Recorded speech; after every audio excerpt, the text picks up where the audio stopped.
Hello, hello, hello, and welcome to Project Possible, a podcast with me, Rich Lee, where I talk to incredible people about who they are, why they are who they are, their challenges, their successes, their ambitions, their hopes, their dreams, all of that. And as I say in my social media bios, this podcast, this episode, might just change your life. Or you might just enjoy it, and that's okay too. Either is good with me. I am speaking today to the wonderful Iain Liam Ward. You might better know him as the King of Chemo. He's amassed 16-something million followers on Instagram, TikTok, and is a truly inspirational guy. The reason being, 5 years ago, he was diagnosed with brain cancer, a stage 3 glioblastoma, and given 5 years to live. So he's just lived beyond that 5 years now. And his whole mission is to say, F cancer, let's raise as much money as physically possible. He's got his sights set on a world record, and we talk about that. And he does physical challenges. He was a personal trainer and class instructor before all of this, and his whole life now is dedicated to raising money for charity. So just a truly wonderful guy. Loved sitting down with him. If you are interested in his running, in all of that stuff, we do obviously touch on it, but there are better interviews that he's given with regards to fitness challenges and running. I wanted to get to know the man behind the challenges a bit more than I care. I'm not a runner, you know. I could ask the questions. There are better people than me. If you go listen to the Run Pod episode with Ian, that's a good. That's Jenny Falconer. That's a good episode where they really get into the running side of things. And I'm not a runner, so I don't have any questions to ask, and I could, but you know, it wouldn't be quite right. So we instead talk about video games and how Ian was. He was the big kid at school. He said he was the fattest kid in his year, or possibly school. I forget which he said, which absolutely floored me. Did not expect that whatsoever, but people are surprising, right? I am so grateful for where I'm at, for where we're at. Thank you for your support of this podcast. It means a great deal. We are about a month in now since starting again, and I am, if you haven't already subscribed to my Substack, projectpossible.substack.com, please do, because I think I'm going to be open and public about who I've interviewed, who's coming up. So I'm going to be posting it all there. It'll just come straight to your inbox for free. You can pay if you'd like. You don't have to. That's just a quick tip almost, essentially, just for what I'm doing. But you can subscribe for free, projectpossible.substack.com. And that's when I get the episode to you in your inbox. So, you know, you won't miss it. If you subscribe, obviously, wherever you're listening or watching, you won't miss it either. But I'm also going to go a bit behind the scenes and do a bit of a review of where we're at and name the people that are coming up. And I'm really excited. So many awesome ones confirmed and already filmed and edited and ready to go, and I'm just excited to get them out. So thank you. Thank you for being here. It means the world to me, it really does. As I say, this is what I do now. This is life. So I think that's everything. Hope you enjoyed Mr. Motivator last week. Again, I really did. I had some wonderful feedback. If you haven't listened, go on after this one. Go and listen. All that remains to be said is, without further ado, I bring to you my conversation with Iain Liam Ward, the King of Chemo. I hope you enjoy.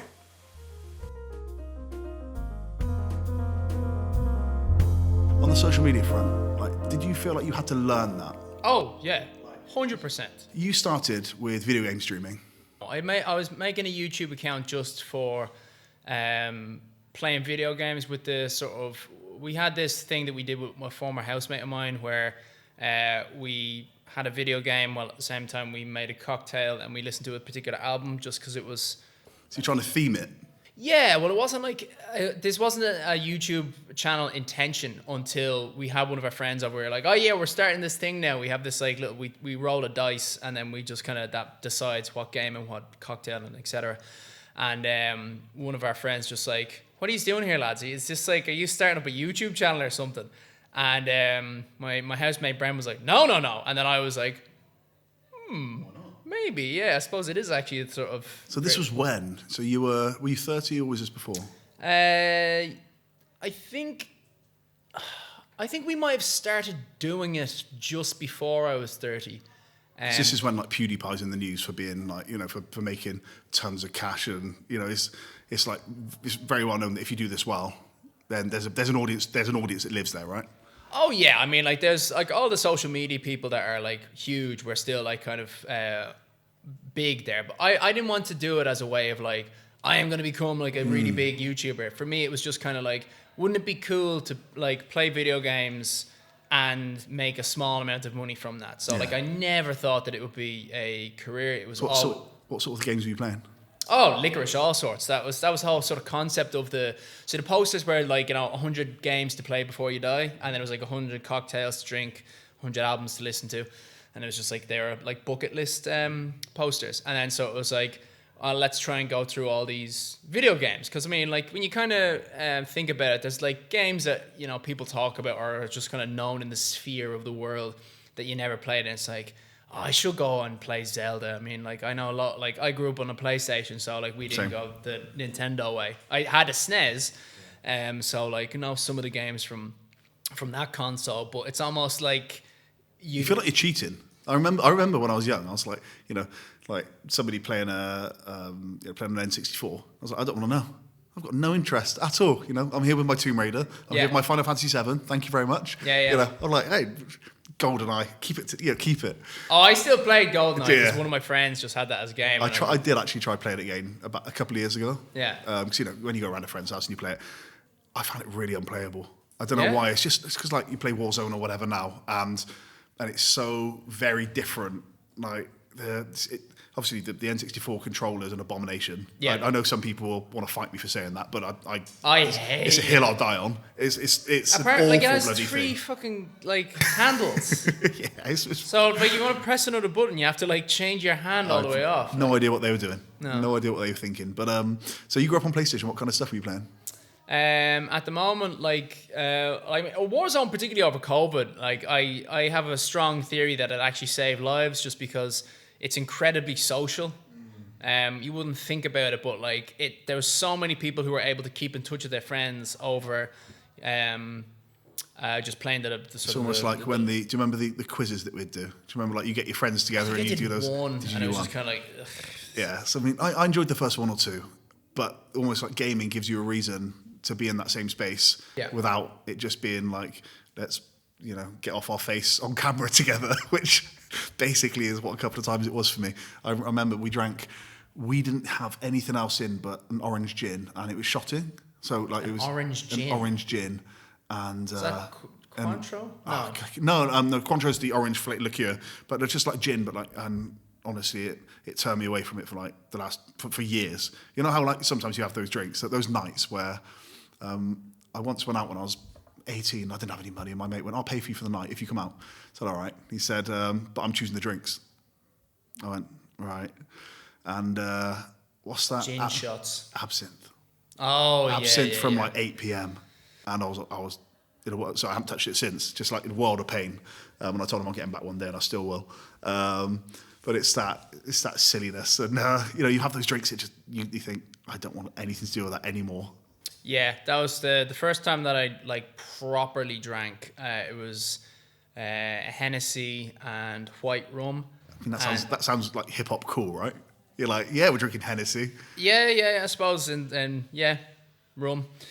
Yeah. Although it was white rum, I don't think that's the hip hop thing. But I still despise like white rum. It is disgusting. Brown rum is delicious. It's like, I don't know what it is, but and Hennessy, thankfully, I have actually kind of gathered the taste for cognac now, which is nice to have at like Christmas or something like that. But if I would smell it, it would like make me feel nauseous for years, because I was like, you know, first time you drink, you don't know what your limits are, and we were drinking straight like cognac and straight rum. And, you didn't go through the cider phase, the cider in the park phase. We tried that with because we just robbed this from like my parents' drinking camp, and like I think I was like 13 at the time or something like that. But we went out with a load of cans of Heineken the first time we ever tried to drink, but like it just didn't taste nice. So we ended up just shit. It's opening. warm. Yeah, we ended up just opening the cans, just fucking them at each other. It's like same effect. Yeah. So you said PlayStation kid. What other things were you doing? So as a younger kid, what kind of? Because I hear loads post-diagnosis, right? And understandably and necessarily, and again we'll get into it. But you know, why people are who they are, why you're doing the things you're doing now, why you're sat there in a crown having done the things you've done. You know, there are through lines. So like, what kind of upbringing did you have? And you were born in Dublin, right? Yeah. Yeah. So like, what was your family life? Yeah, we had a great like upbringing, and particularly like the high school that I ended up going to.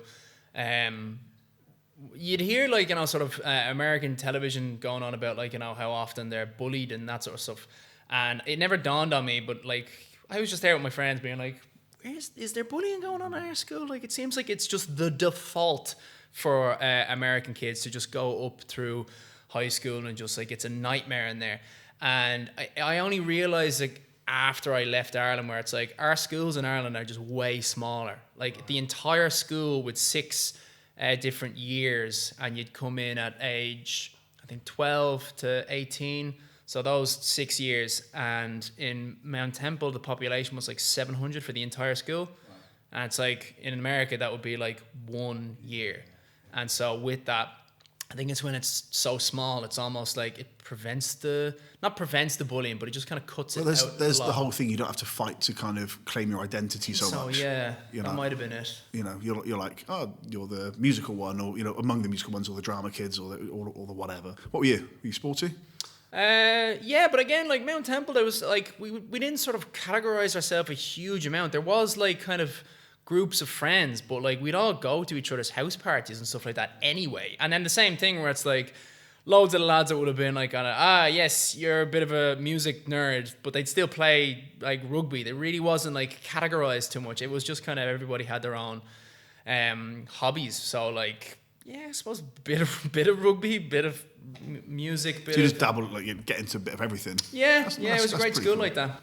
And yeah, so sport was like a bit of a focus, but not like hard line. Like I played rugby with Mount Temple, and then when I left, like Clontarf was our sort of the club that we'd go to outside of school. But because after 6th year, there was like all the schools in the area were all sort of fighting for places there, and it was just like, I'm not good enough to get on this team, and it's like it's competitive. What position did you play?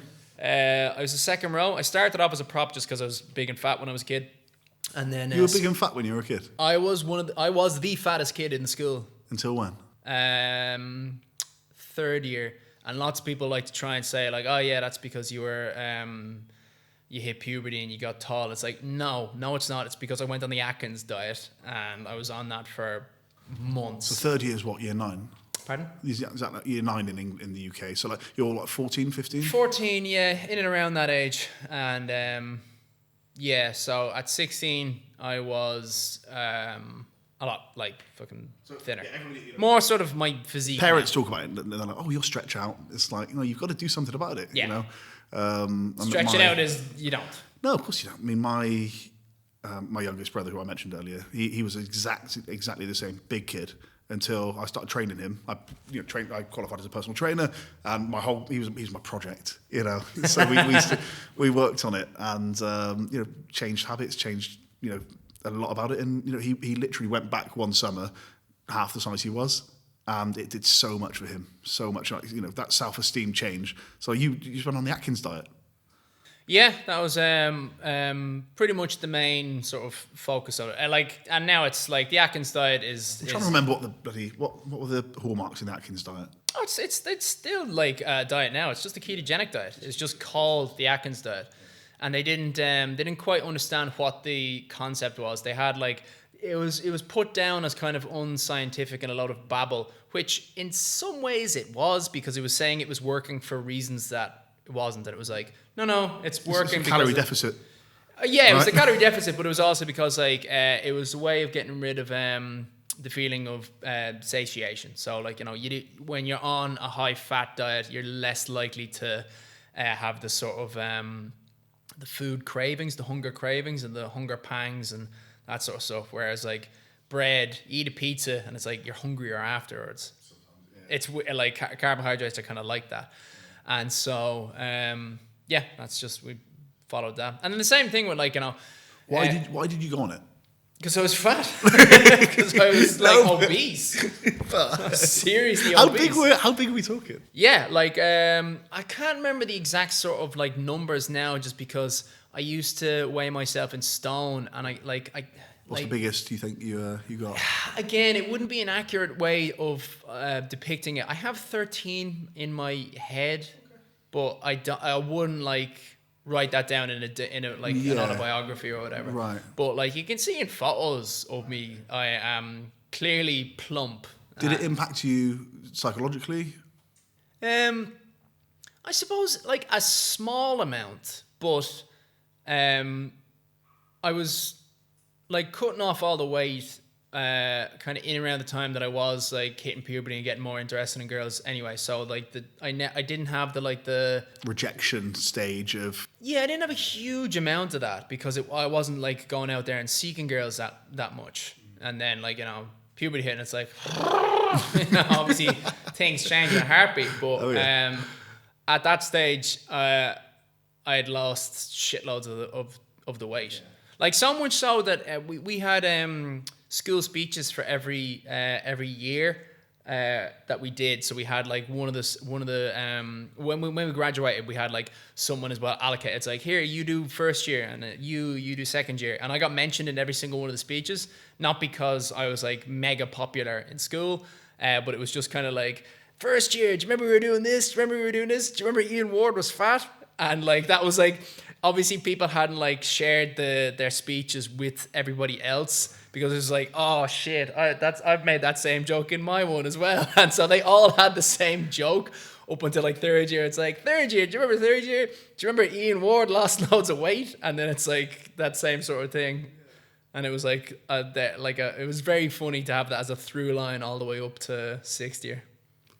Did it change anything with your mates, or were you like you literally all the same mates, all the same social situations? It was just you weren't big anymore. Yeah, that was it. Funny enough, I think a lot of people would be surprised to know that you were, like you said, very obese or whatever. Yeah, you just said I was you the fattest kid in the school. Yeah. By like, and now you're running marathons. By any metric, like no one would have even come close to. Because it was like, well, funny enough, I know exactly where it came from. It was from me not using my bus fare, but instead spending my bus fare on like chocolate bars and then walking home. That's a wonderful way to say you cannot outrun a bad diet. Yeah, like, and also particularly with sugar, I'm massively against the culture that we have now, like not so much nowadays, like it's been going on for a while, it's been building up, and it's just because sugar, the availability is through the roof, and what we have from our old culture of sort of giving chocolate and giving cake and whatever, that makes sense like when it wasn't as sort of spread out everywhere. But I feel like it is far too, we haven't, with the world changing, we haven't changed our culture to pull back on that, where it's like chocolate bars are available everywhere. Maybe we shouldn't be doing that. Maybe we shouldn't be rewarding children with sweets, seeing as how they're everywhere, and it's been massively proven to not be a healthy thing to consume all the time. And so it's like the amount of food availability has gotten way different to where our culture to try and like peel it back. And still, like, even when I was talking to my parents about how like there's a direct link to sugar being very bad, particularly for cancer, they didn't take it seriously. And I was talking about how like I have a really bad problem with sugar. Can you please, like when I'm coming back from the house, to not have sugar all over the place? And I remember specifically at one point my mom had like, there was some sort of little party that she had with some of her friends over, and she had a load of cakes.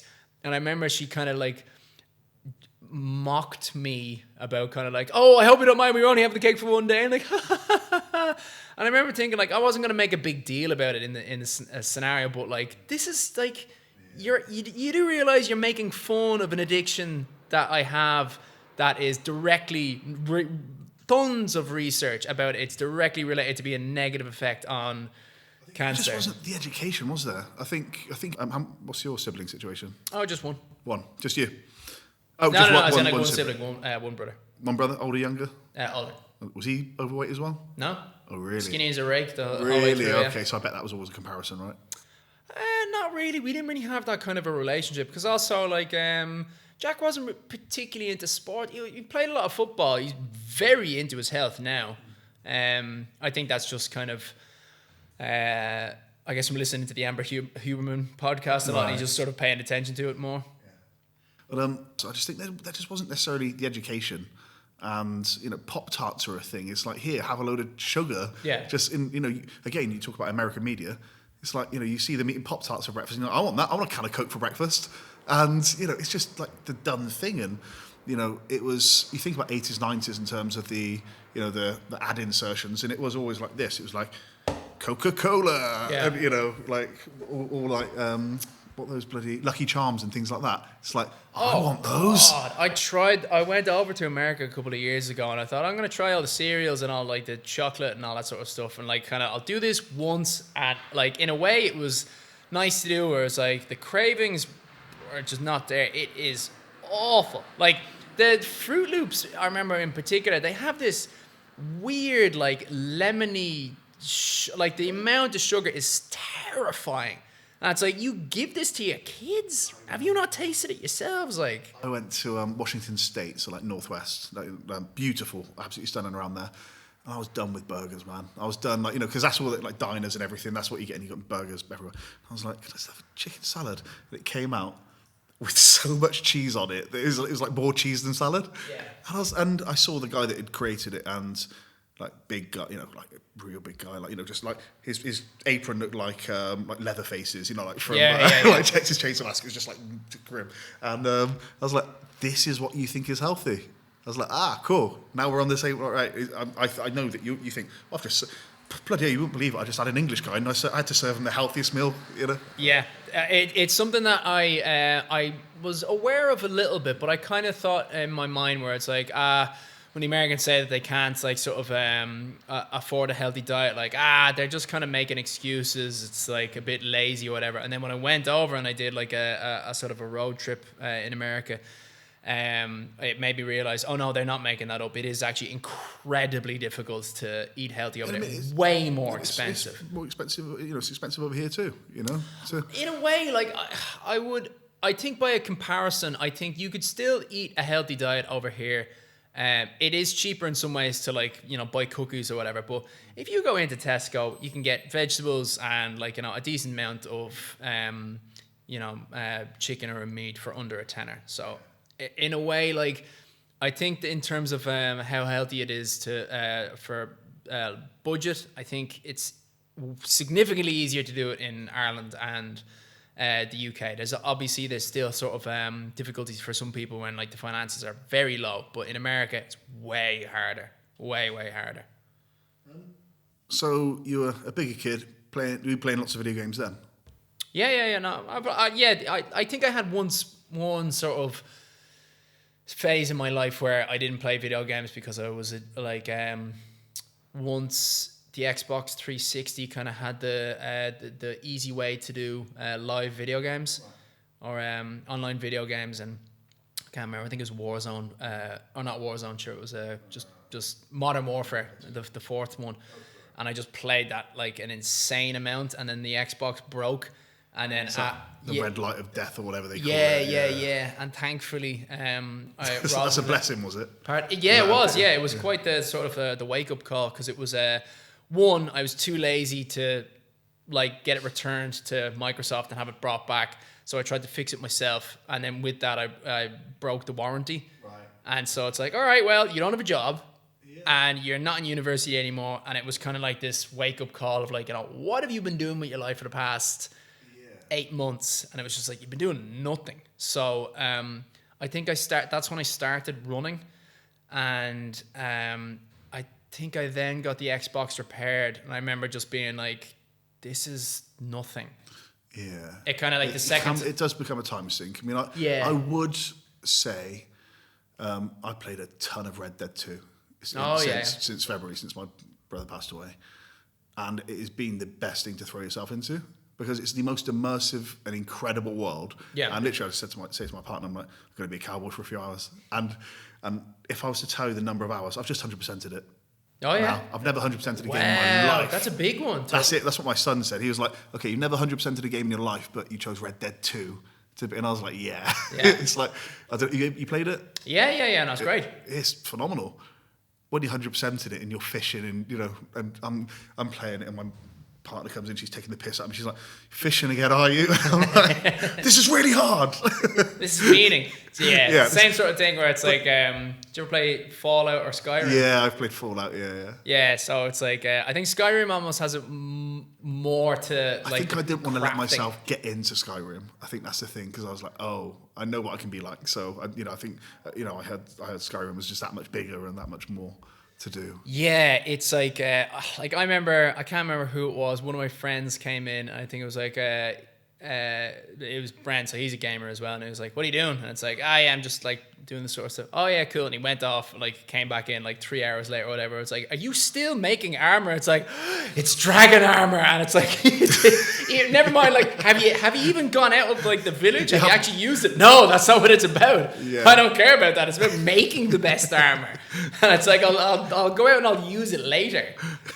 It's just like, it's so incredible. I used like, to do the same with Final Fantasy VII, where you just run around in circles just to get into fights, just to level up as quickly as you possibly can. Yeah. And my brother would be like, my older brother, would be like, what are you doing? He's like, you've been fighting these things for like, again, hours. You're like, yeah, but I've gone up like 2 levels since then. And then you hear yourself say it, and you're like, yeah, I should probably. Again, I'm so lucky I had sports. Like again, I don't know. Similar to you find these loves, but I know I'm not so kind of down on them. Like no, there are lots of people that haven't had that experience who don't know what a bonding experience it is to play those games with your mates or online, offline, whatever. Get a pizza and play a video game with it. It's the best. And even now, like Joan Lomi Rugby, do you remember that? Yeah. Like, I didn't like it, but the lads always played. They say it's still the best rugby game to have been made. And I'm talking to a load of my mates now about trying to get a load of us together. For my 27th birthday, that's exactly what we did. We just did a retro games night. Yeah. That and other things, Street Fighter, and it's there are those guys in the kind of friendship group that just like they know all the bloody all it's like they're players Ryu and they'll just know everything. And I'm like, that's no fun. Yeah. No fun. No, I still remember how to throw like the come here thing for like thing. It was back B. That's still like drilled into my head. Was it on Mortal Kombat? Yeah. God. We will get on to what you actually do. So let's do that then. For anyone who doesn't know, you are the King of Chemo. Yeah. What does that mean? And where did it come from? So it's just like if you insert the king of and then whatever at the end, that's just something me and my friends say. And so when I was going through chemotherapy with terminal brain cancer, I just sort of said it to my friends. We were like, don't worry about me, lads. Sure, I'm the king of chemo. And then because I was starting up by a charity, social media sort of charity page thing, one of them just was like, that'd make a good username. I was like, yeah, that does actually sound right. And so I just sort of stuck with it from there. And it has actually worked out quite well because it's sort of, like the word king just has like themes to it, so it almost, from a creative perspective, it makes things sort of. You get to wear a crown. It means that there's robes. There's a branding. Again, we'll talk about these things, but having run a PR agency for 10.5 years, branding and brandability and PR ability are massive. There's a reason why Jamie Oliver, the Naked Chef, becomes well known as opposed to that guy over there that isn't the Naked Chef, right? Of course, these things matter. These monikers work. Where did your journey fundraising begin? I mean, I suppose the first major effort of fundraising would have been from similar situation that you went through yourself, where an old friend of mine, Mikey, took his own life, and so we did some charity stuff just to raise money for, I think it was Ark. It was Ark House. I'd have to look back on the specific charity it was again, but it's just a mental health and this was charity. Way before you were diagnosed with cancer. Oh yeah. How old ages were you? ago. 19. Wow. Okay, so your friend was 19 when he took his own life. Yeah, he was very young. Was that uni friend? Just friend from school, yeah. No, I don't think we were in university at the time. Because I studied computer game science computer game development, and I just really didn't like it. So that was my year of not being in university. And So you started first year computer game. Yeah, I I remember one of the lecturers said, like, the people who you're with here now, they're not just like schoolmates or uni mates or classmates or whatever. They're going to be people who you'll go into business with. They're going to be people who you're going to be working with through your whole life. Ireland doesn't have a huge amount. At the time, it didn't have a huge amount of sort of tech centres. Very different now. Thanks tax efficiencies. Yeah. Very different nowadays. And so it's like you probably know loads of these people in the sort of the areas that you go into. And that really put me off so much because the guys who were in my class were just the quintessential stereotype nerds that you'd see in like an American film and like Grade A nerds. The 80s, yeah, where it's just sort of like, girls, I'm afraid of girls, and it was just sort of like I tried to get the IT crowd. Yeah, I just tried to like get them out to have fun and just like really low levels of sort of confidence and all that sort of stuff, and it just kind of put me off. Where it's like, do you really want to be around like people who you don't get on with? Because there was like, I think that I remember very, very well that there was four of us in the classroom that were like, yes, I play a lot of video games, I'm into computing, but then I also have hobbies outside of that aren't sort of just mainline into a stereotype. So you were thinking, this is something I enjoy, that you can see. I mean, when would this have been? This would have been like mid 2000s. Yeah. I mean, like video games right now outstrip every other form of media in terms of the money made. It's TV, film, everything, music, all eclipsed by video games that make more money than all of those things put together. And I mean, GTA 6, we're about to see, every record broken, right? So it was quite a good time to get into it, presumably. And you're thinking, I like this, but it wasn't quite for you.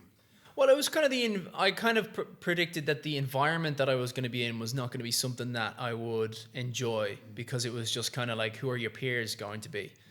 And the lads that were in my class, it was almost just like they lacked a little bit of sort of ambition for life. Not ambition for work, but, sort of getting out of the comfort zone and that sort of stuff. And it's like, yeah, I want to play that board game with you as well. I want to play Risk with you. I want to like do all this stuff, but I also want to do other stuff. It's like, come on, lads, let's go. As well. They're pretty cool. Yeah, that sort of stuff. And it was just sort of, it just put me off quite a lot, where it's like. So you were in your year off and your friend took his own life? I can't remember the exact sort of like times that things sort of if it was that year in university or when I was started something else. But yeah, it was quite early. I mean, that's young to go through that as well. Actually, no. Thinking about it now, I know exactly where I was, because I was working as I was doing nursing at the time when he took his own life. And I remember I was told while I was on duty, or when I was actually in the hospitals as part of like a nursing student. And I went in, and I was like the next day, and like, Mikey had taken his life the previous night, and like it was still sort of that numb feeling of sort of the disconnection from the reality of the situation. And I had informed, I think like by the end of the day or whatever, I think someone had said like, Ian, are you all right? Like you're a bit kind of taken aback. And I told them what had happened, and they were like, yeah, Ian, you shouldn't have come in today. Yeah. Not like you were like, bad to the patients or whatever, but like you need time off. And this was from the staff that were in the hospital ward at the time. And so it's like, yeah, I suppose you're right. Anyway, like I've got to fly back for his funeral in a couple of days anyway. It's like, yeah, that's fine. Don't worry about it. And so the staff on the actual hospital ward itself were aware that I was going back home for the funeral. And then I remember when I came back, I got in trouble from the actual university, from like the admin, because it's like, you didn't file that you were going home for whatever with the university, and that's different. It's like you're doing it with the hospital, you're doing it with the university. And it took a lot of strength to not just fucking scream at them like, you hypocrites, that you're here going on about, like, we understand what you were going through. It's very hard, but you didn't, like, chime into thing. It's like, I told them in the actual hospital where I was working, where I was showing up physically, that this was happening, and they were very much aware of it. And now, because I didn't sign a form or, like, send an email, you're actually, like, punishing me for, like, just so much just out of not out of context, but just the hypocrisy was just incredibly difficult. Was it your idea to fundraise in Mikey's name? I can't remember whose idea it was to come up with, but it was just sort of like, let's do this. I think we did a triathlon. We did a few different things. We did a triathlon. We did some kind of an event where everybody gathered up together. I remember waking up unbearably hungover we all were wearing, like, makeup the next day, sort of thing, and it was, like, caked into my eyes wherever we had slept. How do you reflect on that kind of moment or that time of your life now? Like, in terms of, like, are you still friends with that friendship group? Yeah. Like do you all still? And I ask this, I guess, possibly selfishly. Like, do you still remember Mikey in different ways? Like, are there ways that you do? In some ways we do. Like, we have a phrase that we say every so often where it's like, it's what Mikey would have wanted, and it's almost like a suicide joke, even though it was something we were saying during the actual funeral constantly when, like, someone was feeling too sad. It's like, I'm gonna go home, like, and it's like, no, you're going to the bar and we're gonna do shots together. It's what Mikey would have wanted. And then it's like it kept kind of becoming a bit of a self-fulfilling prophecy where it's like, yeah, I mean, like, all jokes aside, Mikey probably would have actually wanted us to be. It is funny because you say that, and I didn't want to say that for a short while. Or, people say, oh, Jordan would want you to be this or that, and I'll be like, how do you know what he'd think right now? And then you get to, oh no, that probably is exactly as you say. It's like, he wouldn't want me to be sat here at 2 a.m. but he, almost finished a bottle of Jack Daniels. Yeah. He don't want that. He doesn't need or want. That's not what he would want. You know that. And we'd go the other way. We'd be like, Mom, we're doing more shots. It's what Mikey would have wanted. See, there's a community aspect to that, though. Yeah. Not sad. All my friends have ruthlessly deep, like, senses of humor, like dark senses of humor. Yeah. I think, like, where do you think that's from? Do you think that's just I mean, some people would, like, try to, like, have this weird thing. Sure, that's just the Irish culture. It's not. No, it isn't. It's just like, there's certain groups of lads that, like, get together, and then it's like, if you were to see the WhatsApp group, you'd be like, oh, I'm the same. The whole thing is like, you get cancelled if it's like if you look. If someone was to find, like, you could do that to, like, I would say, like, the 70% of, like, groups of lads and, like, the sort of the private conversations that they have in a group chat, it's, like, very common to be like, how low can we go? How deep into, like, horrible shit jokes can we go? And it's almost like it becomes a competition for who can be the most, Did that humour, that camaraderie, did that help you through your diagnosis? No, I didn't really kind of. In some ways, it was nice to have, like, people who were making light of the situation rather than my family, who were all serious and almost cracking jokes about the situation. And like, one of my mates, Billy, one of the first things he was saying was like, did they happen to know how long you've had a brain tumor for? Because it would certainly explain a lot for your behaviour over the past years. See, that's brilliant. Yeah, I prefer that. And then, like, same thing where it's like, a lot of my mates didn't know what to do, and it's perfectly understandable. It's like, how do you talk to a 30-year-old who's got a terminal brain cancer thing? And then, like, one of the boys just came down and it was just like, yeah, what are we going to do? We're going to drink moonshine and we're going to play video games. And it's like, yep, okay, you have my seal of approval for that. So, I mean, let's go to that then. So you were 30, you were working in fitness? Yeah. What sort of stuff were you doing in fitness? I just teach fitness classes. What kind of classes? What was it? It's partnered with Bear Grylls at the moment. It used to be British Military Fitness, and now it's B Military Fit. Okay, so it was all like circuit type stuff. Yeah, like all sorts of different things. But yeah, I suppose mostly circuit classes. Yeah, circuit, and then just oh god, I can't even think of the name now. Or it's like high-end HIIT classes. HIIT, yeah. No, 'cause I used to teach a load of classes. Spin was my favourite.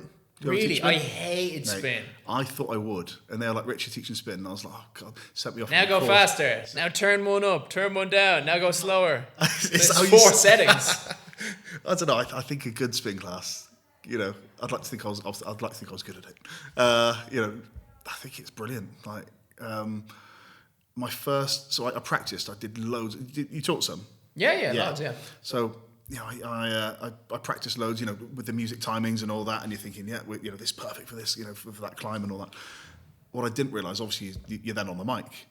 So all the times of me being in the spin studio practicing, thinking, yeah, I've got this, I'm good, you know, times are great, and my fitness is pretty good anyway, rugby wise. You know, I was playing a decent standard. I absolutely fucked myself by the talking aspect of it, because it's like about 10 minutes in, I was like, oh, Rich, this is a lot harder than you thought it was, isn't it? And then you've got all these people in front of you, 20-something people in front of you, and you're like, you know, I'm supposed to be an example of fitness to them. Yeah. And I'm pissing with sweat and struggling to get words out. I was like, next time, don't go so hard. Yeah. You know, I think that's the learning. Did you do PT stuff as well? I hated the PT stuff because I found that one, it's just hardline on the sales, that you're going up to people and kind of cold calling. Despised it. And then the other side of it is because you're correcting people's technique, often you're just looking at their arse. Because that's where most of the movements come from. It's the hips, right? And the spinal. It's always just the hips and the back. And so it's like, as if you're there on the gym floor, you're basically kind of like, if you have a female client, you're just kind of like, I look like a creep right now because I am just staring at her arse. You get those trainers. What I have to do, it's like, that is actually correct. Like, you know, I'm looking at her form for when she's doing, like, you know, a squat or a burpee or whatever, but it's like, I don't like doing this. You get those trainers that are quite hands-on, like aren't they? They're like, oh, and here's how you know, it's like, boys, I see what you're doing. Yeah. Yeah. So that would have possibly, when was that then? So 30, not that long ago. So pre-COVID. Yep. What got you into fitness? What made you, so you went learning computer game design? I was into my fitness at that stage. Like I played for the brief time that I was there, I joined the university rugby team in Carlow IT. But I was only there for like a couple of months, so I just left. But I think from both the running when I was doing the cutoff from the online gaming stuff, and then just going to the gym just because that was obviously, if you want to get better at rugby, it's like, get better at strength training, that sort of stuff. And then I just got more curious about it, and that's that same sort of thing where I started educating myself on, like, you know, what's the best way to train for like running this? What's the best sort of food to eat, and blah blah blah blah. And then you just kind of like, the more you're interested, the more you start tweaking with your own program and that sort of stuff. And I just got into the I'm really lucky because I enjoy going to the gym. Lots of people don't, and it's an amazing gift to have when you do enjoy the thing that you're doing in that regard, because the amount of, like, I'd imagine you and I are both quite conscious of mental health, particularly with, like, seeing as how we both dealt with suicides before, yours far more recently than mine. But I was in, about 8 months ago, I was feeling, I wouldn't say I was depressed because that would be an unrealistic thing to say, but I was not in a good place mentally, and me just going to my gym in my back garden on a regular basis was just such a way of just like stopping me from sort of sinking into the downward spiral. And it was just simply like, never mind all the endorphins and all the sort of the mental health benefits from that sort of thing, but it was just kind of, you keep doing this and you can see that, you know, you lifted 100 today and now you're lifting 102 the next day, and then you're lifting 105, and it's just similar to what makes video games fun in the first place. It's a score, it's a thing to mark by. It's the same thing that I find my job very satisfying in terms of like getting people to follow my social media account, and it's that same sort of thing where, how many likes do we get for that video, how many followers do we get for that video, how many views. It's just kind of markers for that same sort of high score attitude and no, you're absolutely right. Progress. It's always that thing. It's the best medicine, whether we like it or not. Yeah. You know, I always say, it's the thing you need to do when you're feeling possibly not your best. Get in that gym. You know, walk through that door. You'll have a session. Whether it's the best session you've ever had, it probably won't be. Doesn't matter. But it'll be a session. It'll be something. You'll have done something, and you'll feel good for having done something. It's hard advice to take at times, even your own advice to take at times. But you're absolutely right. Incremental improvement is a wonderful thing when you feel otherwise quite stayed, quite stuck, quite. Yeah. It's a truly wonderful thing if you can get yourselves in there. So anybody watching or listening, I think, for me again, it was for rugby. I was 14. There was a gym. It was £1 a time. I was like, it was a time when nobody else was training as well. There's me and another kid in the year that went to the gym, and all of a sudden, within 6 months, you're like, oh, I'm more muscular than other people now. And puberty is a brilliant testosterone during puberty. Yeah. Wonderful. Thank you. It's just, if you can find the love for it early on through anyway, brilliant. But if not, as I said to you at the beginning, I wish I had that kind of interest in love for running, because I know it's bloody good for me.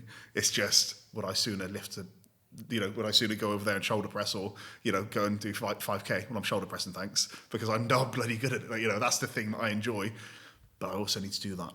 Well, I would disagree with that in terms of what you like doing.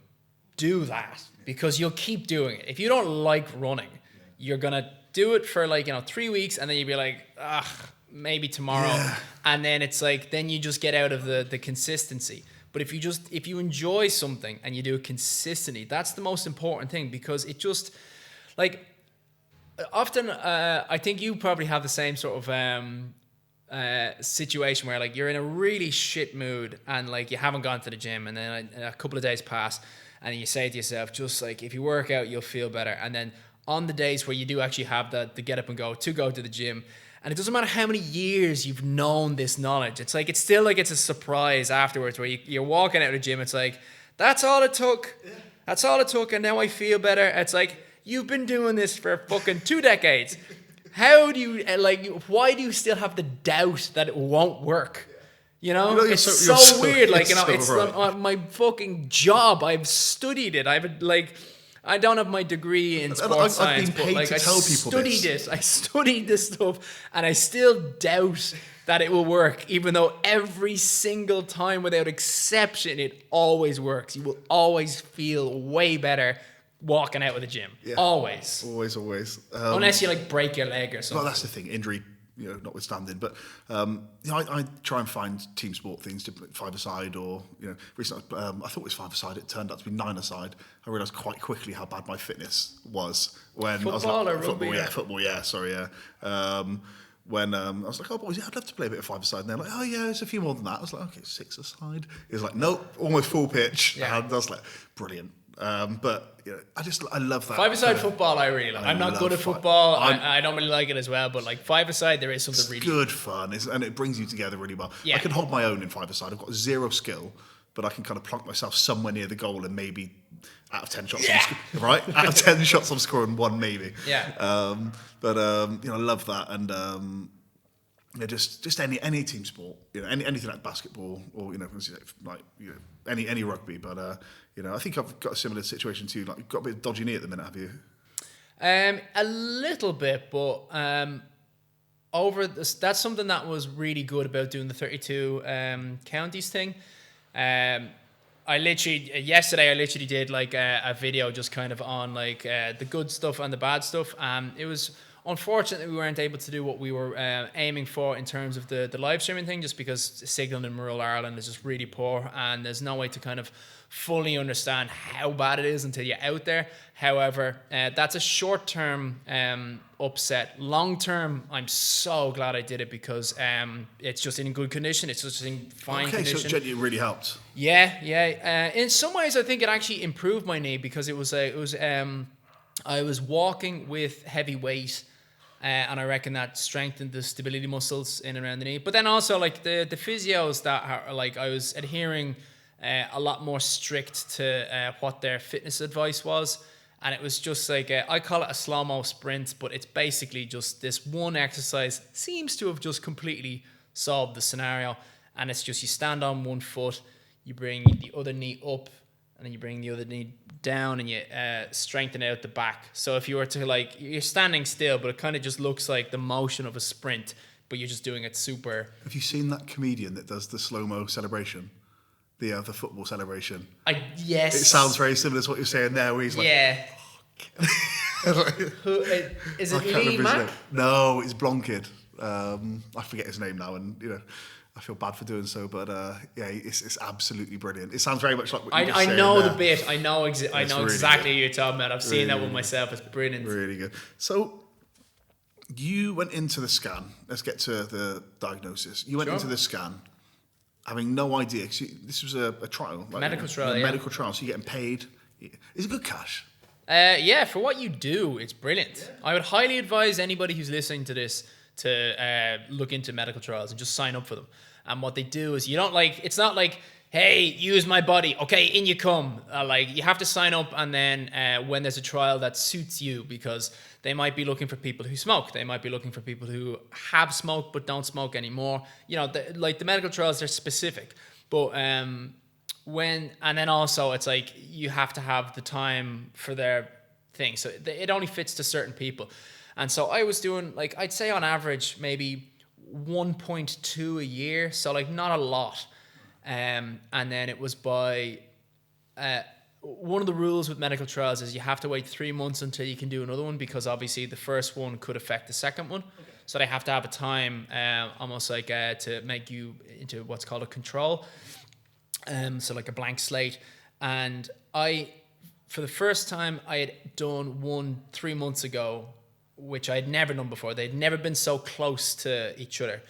And in the previous one, I had actually had a CT scan on my head, and they didn't detect anything. So they were trying to detect brainwaves and different sort of signals being sent. Nothing.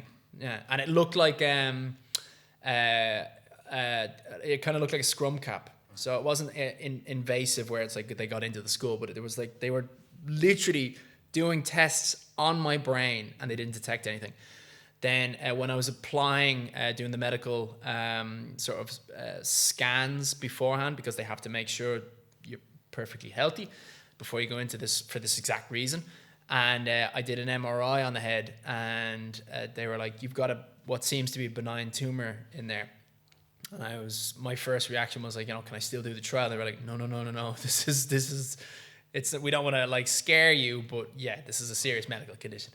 And so I had zero symptoms, absolutely zero. And then it was discovered, and that kind of sparked off the, getting a second scan, obviously, because now that it's been discovered. But it's like the freakish amount of luck to do something like that, to be doing a medical trial, because I didn't have a job at the time. I had lost a job recently enough. Not that the previous medical trial had anything to do with it, but just to show how other scans would not have worked. They were scanning my head 3 months ago and nothing was detected. Nothing. Yeah. So an MRI was pretty much the only thing that they could have done to discover this. An MRI specifically to my head was the only thing that could discover this. So it's like the chances of that happening. Have you ever had an MRI in general? Yeah, I have. But I mean, on my jaw and things like that, dislocations and things, but not my head, not specifically. Well, it might have been detected on your. It might have been in that sense, but yeah, it's something you just don't do, right? Unless you're injured or have any real need. You have to have a need to do it in the first place, or where they got I've been saying, I was given 5 years to live, and that average is based off of 60-year-olds, because those are the only people that they have to work off of, because those are the people who go in with no symptoms. They're the people who are at retirement age, and it's like, okay, cool, let's look into my health, let's have all the bloods checked, let's have my full body the averages scan. just don't apply to a 30-year-old, and I mean, how many 30-year-olds go in and be like, can you scan my entire body for health checks? It just doesn't really happen. How much was it? How much were you getting paid for these trials? I think it's like $3,000. I mean, they all pretty good. Yeah, they all have different amounts of money, and I think this particular one was $3,000 or something. So it's just been 5 years. The 23rd of July, is that right? That would have been 2019 was diagnosis. Right. Yeah. So the 13th of July would have been the surgery. Then the 23rd would have been the meeting, where it was like, okay, yeah, we've had a far more accurate testing on the actual tissue itself, and we can say that this is pretty much what we thought it was going to be. This is going to be stage 3 cancer. At that point, I'd kind of considered that I'm going in for surgery. I'm gonna during the video game thing, I don't want to make it an elephant in the room. Let's address it. Let's do like headshots for head cancer and just raise a little bit of money for charity. But I didn't want to make it my like, hey, I have got cancer. Everybody pity me. Oh, I'm so sad. Like and subscribe. But then I was kind of thinking, yeah, all right, average life expectancy is 5 years. I probably will live a little bit longer than that, seeing as how this is based off people who are twice my age. But still, that's not a huge amount of time. Playing video games and having a little gaming channel, that's fun, but it's not really that meaningful. And so I was like, all right, well, fuck it. Let's just go 100% on the charity thing. And I think I Googled, like, it was one of the first things that I looked up. It was just like, what's the world record for marathon running? Because I had run a marathon for charity before. And so that was the first thing that I looked up. And so it was just like, okay, this is everything that I care about now. And so it was just straight away. It was what's that, 2.3, 2.4 mil? Yeah. And I guess that just became your sole purpose then, to raise that amount of money. Yeah. Yeah. Now, you do it in an interesting way. Yeah. So you don't ask for donations. Nope. You ask for brands to put their hands in their pockets. I do, but before that, it's asking the general population to follow my account, and so with that, it's to make the platform just more attractive for advertising. Now, it's just like, what do you do for money day to day? like we have a GoFundMe, and that's sort of the way to keep the actual sort of like I don't hide from it in any way, shape, or form. And even on the GoFundMe, I make it very clear. It's like, this is not money that goes directly to charity. This is money that you could think of it at, like, you spend money to make money sort of thing. And the same thing with like the way that I try to make it fun, that it's not just asking for money out of nowhere, is to make it more of people are often paying for some sort of a thing. So like, the one that's the most consistent at the moment will be that I do for tattoos. So I call it Tattoo Humour Tuesday. I'm actually going to be getting one later on today. And with that, it's like, oh yeah, donate £6 into thing, and you buy a raffle ticket. Yeah. And then it's like, if you can buy more raffle tickets if you want, and yeah. And so with that, that's kind of one of the ways that we're earning. So what tattoos have you got as a result of this so far? Loads. The funny enough, the one that I'm getting later on today is actually somewhat part of a world record. It would seem like a tattoo artist is doing a thing where they're trying to get as many people to write the words something else. And I do a 2-prong sort of thing on the Tattoo Humour Tuesdays, because on the one hand, it's like, we need money to be able to live, you know, like everybody does. But I always want to make the point where it's like, some people are able to donate to charity, some people aren't, and they're both equal. It's yin and yang. And so with that, I both try and help the videos that are about like, hey, it's Tattoo Humour Tuesday, we're doing this sort of thing. We also have a rule where it's like, the comment that gets the most likes will get tattooed as well. So it has nothing to do with the donations. Nothing to do with the GoFundMe, but it's a way of saying, like, you know, we want to, you know, acknowledge and thank some people, and we want to acknowledge and thank people who are able to help out financially. Like, loads of people have said like stuff to me like, oh, you know, if you got like 8 million followers on Instagram, if all of them donated £1, then, like, you know, you'd have broken your world record already. It's like, yeah, but I would not have gotten 8 million if I was asking over and over and again. Specifically because you say the best way to help me is to follow me. Yeah, to keep it simple. And it's like, to go completely against what I've been like sort of asking people to do, that's not effective. And it's also, I imagine a lot of people would feel not hard done, but kind of like, you know, this isn't what we signed up for. And it's not that makes them like, they're Scrooges, they don't want to donate. It's not about that. It's about like, this is a new concept. This is a way of kind of using capitalism, almost kind of turning it on its head a little bit. Not that I'm against capitalism, but the sort of the over focus on the importance of being filthy rich. And it's like, there's medical research, well, not medical research, but scientific research show that there's a cap at it. And it's basically, once you can kind of not need to worry about the bills, the more money you have doesn't really have any much of an effect in terms of how happy you are. Becomes a way to keep score, is what one of my recent guests said. I definitely think that's it's the competition, it's the actual sort of numbers, which I can completely understand, because fitness, video games, the actual social media stuff that I do at the moment, that's still just numbers and high scores. So I'd imagine most of what this the sort of the culture that we have, where it's so hyper focused on success and wealth, is simply because it is just a competition within itself of that. And so what I'm trying to do is being like, isn't it cooler to be like, yeah, I still have the high score, but then I'm actually not spending the money on Ferraris.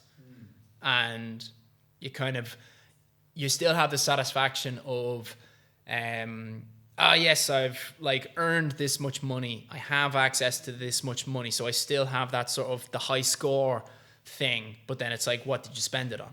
Yeah. And I would like to sort of put the message out there in a way to be like, yeah, don't be spending it on a handbag. It's really not like, it's meaningless.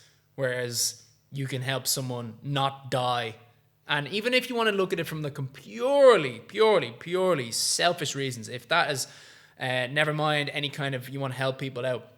If you want to walk down the street and not be afraid of getting your phone robbed, like Piccadilly Circus, Oxford Circus, those are like the hot spots at the moment for getting your phone robbed. And so it's like they're the most affluent area in like the UK, arguably.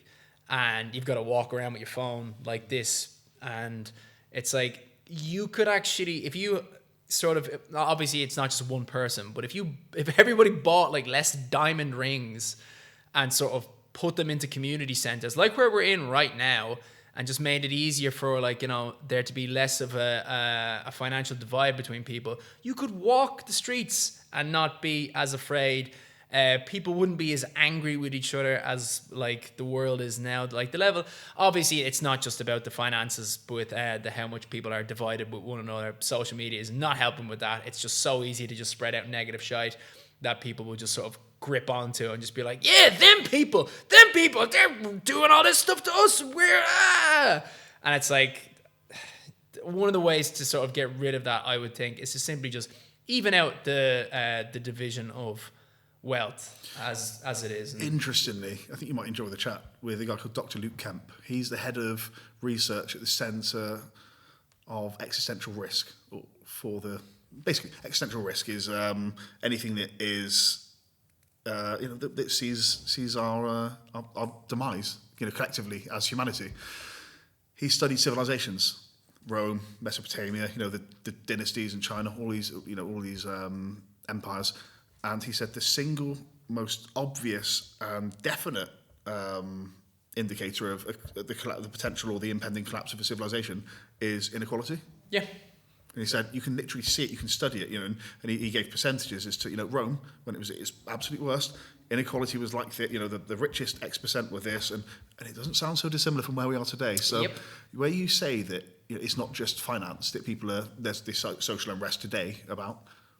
It isn't, because those people that are struggling, those people that are saying, I can't get a job, those people, I'm in a really bad spot, and the weekly shop's gone up, right? That impact, even if it goes up 20 quid, that's 80 quid a month to somebody. Yeah. Have they got 80 quid a month more? Maybe not. So then they look at the wrong people and they blame the wrong people, from my perspective. Always. There's a conversation to be had about illegal immigration, sure. But if we were them, we'd do the same thing. Yeah. And that's the humanity of it. And I think we need to be able to hold both of those thoughts in mind at the same time and not be deemed racist for saying, yeah, probably, illegal immigration is something we need to consider. I think it's a ridiculous thing to be angry at people who are trying to do it. It's like, what would you do if you were born in a really poor place and there was a war going on? 1,000,000%. Do you think you'd be like, I am going to stay here and I'm going to make everything right? I'm going to run for office and I'm going to there is no office. The government's just been burned down because there's a civil war going on.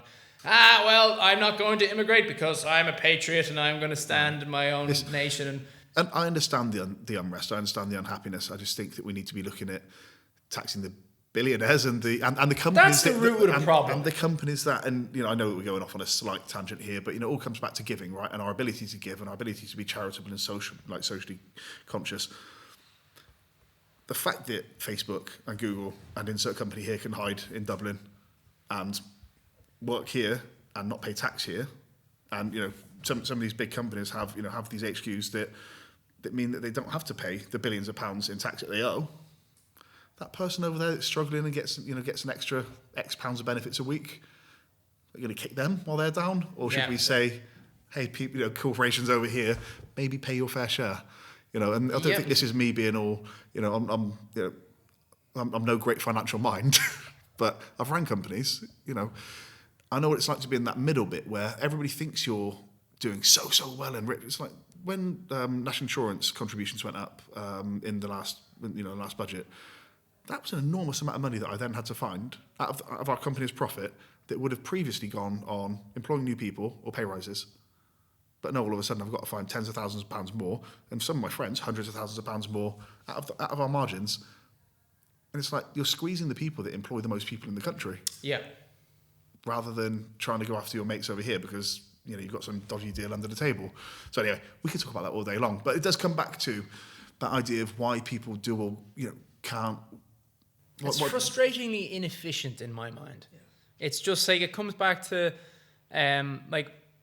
again, the reason why video games are popular because often it's problem solving. Yeah. And for me, I just kind of look at those sort of the massive differences and just like, even when you're talking about the people who are like have the most money, it's like that's just an inefficient use of your own money, where it's like you're not liked. You're not seen as a person who people want to be or want to be around. And it's like you're now around all these like other fake people who like pretend to be your friend when they're not. They just want stuff from you. But it's almost like, but if you just were to like spread that wealth out, you'd be considered a genuinely good person. People would like you more. You'd have better people in your life. And people wouldn't be asking you for stuff because it's like, what are you asking him for? He set up this kind of Musk's become the center. First, it's like half, 500 billion, right? I think in the last year he's got his wealth's gone up 100-something billion, 150 billion in the last year. It blows my mind because he could be a literal superhero. He could, what you want to raise 2.4 million. Pardon? You want to raise 2.4 million. Yeah. Right. He could give 2.4 billion today. And tomorrow, and the next day, and be a superhero. I mean, Jake Paul gave $250,000 to Ben Askren. UFC fights, right? That's incredibly sad. Like of all the people, it's almost like who's the guy who played Superman? Eminem used to talk about him all the time. Christopher Reeve. Christopher Reeve. Yeah, Christopher Reeve, yeah. Reeves. Give it a new up, Christopher Reeve. Yeah, that's something, smoking some weed. Yeah, he's almost no different in terms of the scenario. Such an amazing athlete, and then now with his neck injury. What was it, a neck injury or was it a medical? I think it was medical. I think it was medical. I might be wrong. But either way, that's quite easily Googleable, and I don't think we're going to get in any trouble for not getting that quite right. But equally, Ben Askren, phenomenal athlete, going through something. Jake Paul, like him or loathe him, and obviously most people loathe him. He knows that, and he wants that. He wants that to be the case. $250,000 was all it took for people to be like, oh, maybe Jake Paul's a good guy. Imagine what you could do if you've just made $150 billion this year. As in your wealth has increased. I think that's another thing. Is it's not like he's got another $150 billion in his pocket, right? It's his wealth, his personal wealth has increased. But you could literally change the world. You could literally solve hunger. You could. Why wouldn't you want to do that? I do understand that, when you have a huge business say Elon or Jeff Bezos, often the money is not it's like they're sitting in their account. It's reinvested into into the business itself. But I always sort of think that there's you could do that same concept where it's if your focus is business, you could still open up areas that are almost helpful to your own business by like education and like the stuff that basically evens things out, but in a way that would still make you filthy, dirty. Well, it's like dirty Mr. Beast. Mr. Beast can't make enough money, can't give enough money away because then he just makes more. You know, that's what he said, isn't it? It's almost like a problem. It's like the more money I give away, the more money I make because it brings more eyeballs to what I do. That was part of the reason why I started off doing the social media thing in the first place, because I kind of looked at PewDiePie, who you mentioned earlier on, and Mr. Beast, and it was sort of like, you know, why don't I try and adopt what they are doing, except I go 100% on the concept of it. Because Mr. Beast is a fucking generous guy. He gets a weird amount of criticism for like. Do you know why I think it is? And I've got an answer. Like, it's because he doesn't smile with his eyes. His eyes look dead, and I think that people don't. They honestly, I've thought about this. I have thought about it because I'm like, he's quite clearly a good guy. He's quite clearly. I don't know if you listen to him on Rogan or anything like that. He's so analytical. You talked about knowing your numbers earlier. I'm impressed by the kid. Like so impressed. But it's because you look at him and you're like. You know the whole reptilian thing? Like, do you remember that bloke that used to say, "Oh, the royals are lizards"? Oh God, yeah. Yeah, you say that one bloke. There's about too many 1,000 people. But I think there's something that seems like lacking in humanity in Mr. Beast. Like, and it's like, but there's not. He's clearly a good guy. It's just like there's something. Just smile with your eyes, mate. Yeah. Just do that. Just So that's why I think people think he's. People are cruel like that. Like literally, we watched that first episode of Traitors, the celebrity traitors. I haven't seen it yet. We watched. It literally aired last night, and like something that I learned about recently enough is so Traitors, and then on the BBC, and then also like the games where it's like Werewolf or Mafia. They all follow the same concept where it's like close your eyes, all the Mafia or all the werewolves, open your eyes, know who the werewolves are, and it's like your job is to kill the villagers, and it's like that game has been played under a different title for ages, but actually comes from a medical, a mental health research thing to basically prove how easily people are manipulated and how easy it is to like lie and to accuse. And it obviously, not obvious, but it comes from sort of the hardline like Soviet Russia, where it was just like so much terror from like who's a spy, who's not a spy, and all that horrible Stalin stuff that was being done. And then, but with that, they kind of were like, well, this could also be a bit of a fun game. So it actually stems from something awful. But when you see it on the television show, you see like they're already like pointing fingers at each other, and they're like the celebrities, and most of them probably know each other a fair bit. Like Stephen Fry's on there, and I know from I used to watch QI a fair bit, and now like a lot of some of the other people who've been on the show itself. So I know like he knows a lot of these people, but still, it's like even though it's a game, they're still like they're the traitor, they're lying, and they're picking up on so much stuff that just doesn't exist. You know, it's just like, ooh, she winked her eye That's the the wrong whole way. thing. Is I love the Traitors. I think it's probably the best team. It's great fun, yeah, right? it is. And it is. It's like, Rich picked that up with his left hand, not his right hand. That's Ooh, weird. Why did he do that? It's weird. I love it. And so it stems back to what you were just saying about Mr. Beast. It's like, oh, he doesn't smile with his eyes. He's an evil bastard. He's just raised 40 million quid for like, wells in Africa. I mean, you could argue that that's like the what's it called, where it's like the people that donate to the homeless record it. Yeah, there's a term for it now where it's like I can't remember the exact term, but it's the thing where it's like it's a grey area. It's definitely not like, oh, what you're doing is bad, because it's like that homeless person still did receive money that they are gonna need.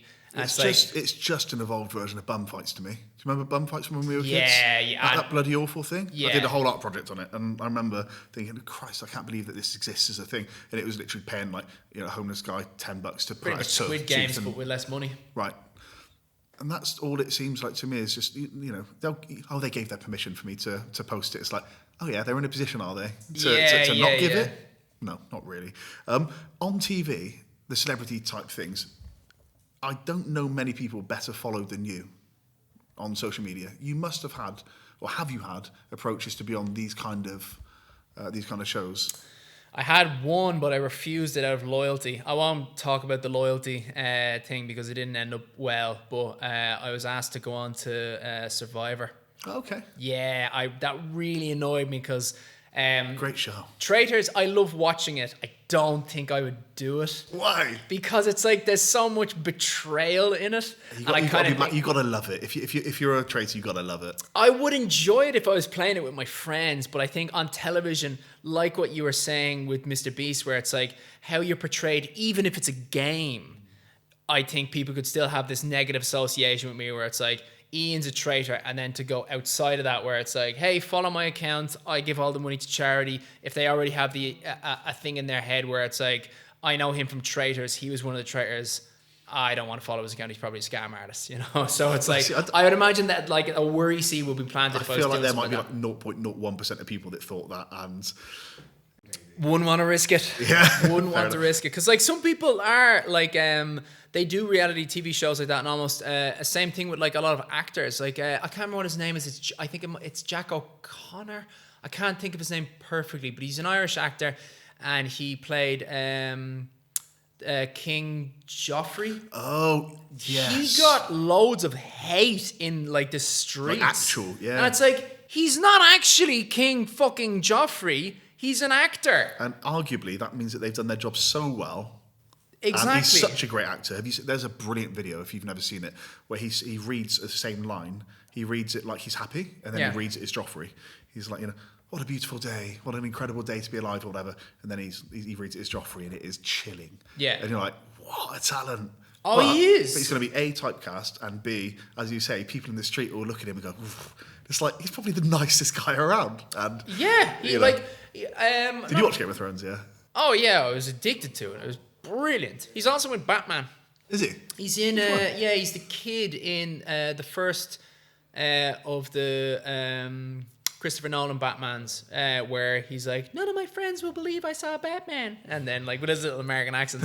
And then, like, but he's Irish. And then Batman throws him a thing. It's like, now they will. That's him. That was a pretty good Batman. Maybe that's your calling. Yes, I smoke a lot of cigarettes before I get my like tonsils sorted. Have you been asked to do anything like that? Any ads? Any other kinds of TV? Oh yeah, sorry, I never finished my my point on that. Yeah, so I was invited to do Survivor, but I didn't participate in it just because I said that I would do a different project with someone else. And that annoyed me so much because I thought Survivor would be perfect for my scenario, because it's just about, like, you know, put the work in and try to be the best person on the team, and then you get either, like, I don't know, voted out or whatever. And so I would be coming in with the idea of being like, you are just going to work your ass off to just be the best team player, and think about it as a you're not trying to, if you win the money, that's good. If you don't win the money, that's fine. But my goal was going to be to not tell anyone on the island that I have cancer. Say it in, you know, the one-to-one interviews sort of thing. Let the audience know, and then be if I win, to on the spot donate all the money that I won to charity right there and then, except for a $5 who I'd buy a pint for whoever came second. So I had like a strategy and all to do, and I was like, no matter how tempted it would be to win the thing, never betray anyone who's like, or never go against someone who's going to be on the thing. Just make sure you're focusing on your reputation, let yourself be known, use the sort of mainstream media as a way to, like, be on a platform. So, do you think the mainstream media still got a place in promotion? Because you've been on Good Morning Britain recently and things like that. Oh yeah, right? it does. It's different. It's obviously because you are famous in some regards, yeah. Right. But not in that kind of Saturday night TV. It's a completely different. Do you know type what I of mean? thing. Yeah. Like, you know, where if Dermot O'Leary walked through here now, people would go mental. Yeah. You know, it's mainstream TV's got that funny kind of, still, like, you know, it still makes stars of people instantly. You know, where you've got combined 16 million followers now, something like that. I think it's around that. Yeah. It's around that. Yeah. And I'm intrigued fascinated by that degree of being well known, and what that feels like for you. It's known. It's a weird thing. I feel like I'm known, but I'm not famous, which for me, I am delighted with. Is that pretty perfect, right? Because nobody's going through your bins. Yeah, I It's would. like, what did Ian eat last I night? wouldn't deal with it well. I would lose my temper so much. If I walked outside my house and there was a lot of paparazzi there, I would be fucking punching people left, right, and center. I wouldn't have the tolerance for it. I wouldn't. I'd be like, get the fuck out of my face right now. I would be like, I would. I know myself. And same thing where it's like if I saw someone rooting through my bins or whatever, like I wouldn't be able to do it well. But thankfully, that's like social media. It's not like that. I think like Mr. Beast might have that. I think so. I mean, that's a very... But like the number one TikTokers, I don't think they'd have that. That's like that's what I'm trying to get to. It's a really unique level, like degree of fame that TV can get you, right? And I don't think Ninja's the biggest guy on Twitch. I don't think he has the like, you know, like, yeah, I just think shows like The Apprentice and things like that can instantly make somebody go from don't recognise you to oh, you're famous in the street. Yeah. But they weren't paid really for that. Do you know what I mean? Completely, it's a strange level of fame when you're sat there, as I say, with 60 million followers all combined, and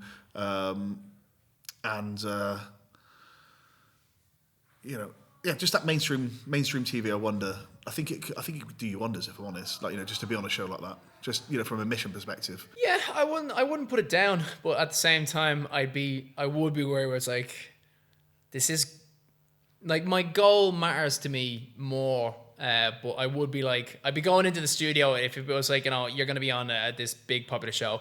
I would definitely be like, oh God, this is the moment. It's gonna change from being known to being famous, and it's like, So like Strictly or something like that. Would you ever do something like that? I would if I could dance. I don't think it's a requisite. I don't think it's a requisite. You see it sometimes, and I mean, Tom Skinner's just been on, hasn't he? And voted off, I think, week one for various reasons, but various seemingly coordinated reasons. But I don't think the guy could dance very well, so I think you'd be all right. Yeah. I heard you talk about dancing, actually, like the running. We've not actually touched on running very much at all. And part of the reason, interview-wise, for this is I've heard you talk about running loads. And, there are plenty of podcasts where you talk about those things, right? So if people are interested in your PBs and all that stuff, then go listen to the Run Pod. It's a brilliant episode. Loved listening to it. But, again, I'm not a runner. I can't identify. I'll just be asking questions because the audience might care. But you said that when you're running, sometimes it can feel like dancing. Yeah. And I thought that was quite a nice way of putting it. Well, that only really applies if I'm able to run fast enough. Right. Because if I was to try to run really fast now, it'd be that same thing that I would be I'm bigger than I used to be just physically, and so it's like to be able to pick up the speed, it's not as much, and because I'm going for endurance. Like big long runs, it's like you don't really get opportunities to get up to like a high pace. If you're doing like a 5K and you're running for like 21 minutes or something like that, you can kind of listen to the Prodigy and go faster at this bit and go slower at this bit, and do it almost like you're doing it synced with the actual music itself. And there's a great feeling with that, and obviously there's almost like a limit that you have to go a certain speed to get the really good feeling of like the runner's high. So if I was to do like a half marathon and kind of keep my pace going and do it in like 2 hours or whatever, I would feel amazing afterwards, much like you'd feel amazing after having done just a normal gym session. But like the runner's high is a little different. You kind of have to push yourself to get up to a higher level of does it keep adrenaline. As somebody who's never experienced a single runner's high, does it keep getting further and further away the better you get at it? No, not at all. It's just kind of like you have to bring yourself up to a certain pace, and then it's like you're comfortable within the high pace, and it's this kind of weird feeling of this is so easy and I know I'm going really fast. And it's a weird sort of like almost like a floating experience of it's difficult, but it doesn't feel difficult, but it still does feel difficult. It's like you've mastered it a little bit, but it's not like So that kind of makes me want to run now, Ian. It is extremely satisfying, but you can it can be applied to anything in regards to if you were doing a HIIT class and you just knew like I am like lifting this kettlebell at a rate that is really good. It's like there's actually a book called Flow. Don't ask me to pronounce the second name of the author. He's Hungarian, and it's like his second name is about that long. I think his first name was Mikhail. That's why you have to go for a single syllable, name for the book. It's like flow. Flow, yeah. It's all about happiness and about being in what's called the flow state. So it's like same thing you'll often hear people say like when they come out and it's like, oh man, I was in the zone. And it's like there is actually like medical research on what the zone is. And it basically comes down to when you're doing something that is very difficult, but you're just about competent to do it. And so it's the struggle that you're just about able to do. And there is actually like, they do a scale, almost like a clock, where it's like, that's why if you were to like video games, easy option to go with this one. If you play everything on easy mode, it's not fun. If you play it on super hard mode and you're losing all the time, it's not fun. But if you play like, I think Warzone is always the great example of to win a game of Warzone is very hard to do. Especially when you're playing against like other human beings, there's more of a sense of achievement in that.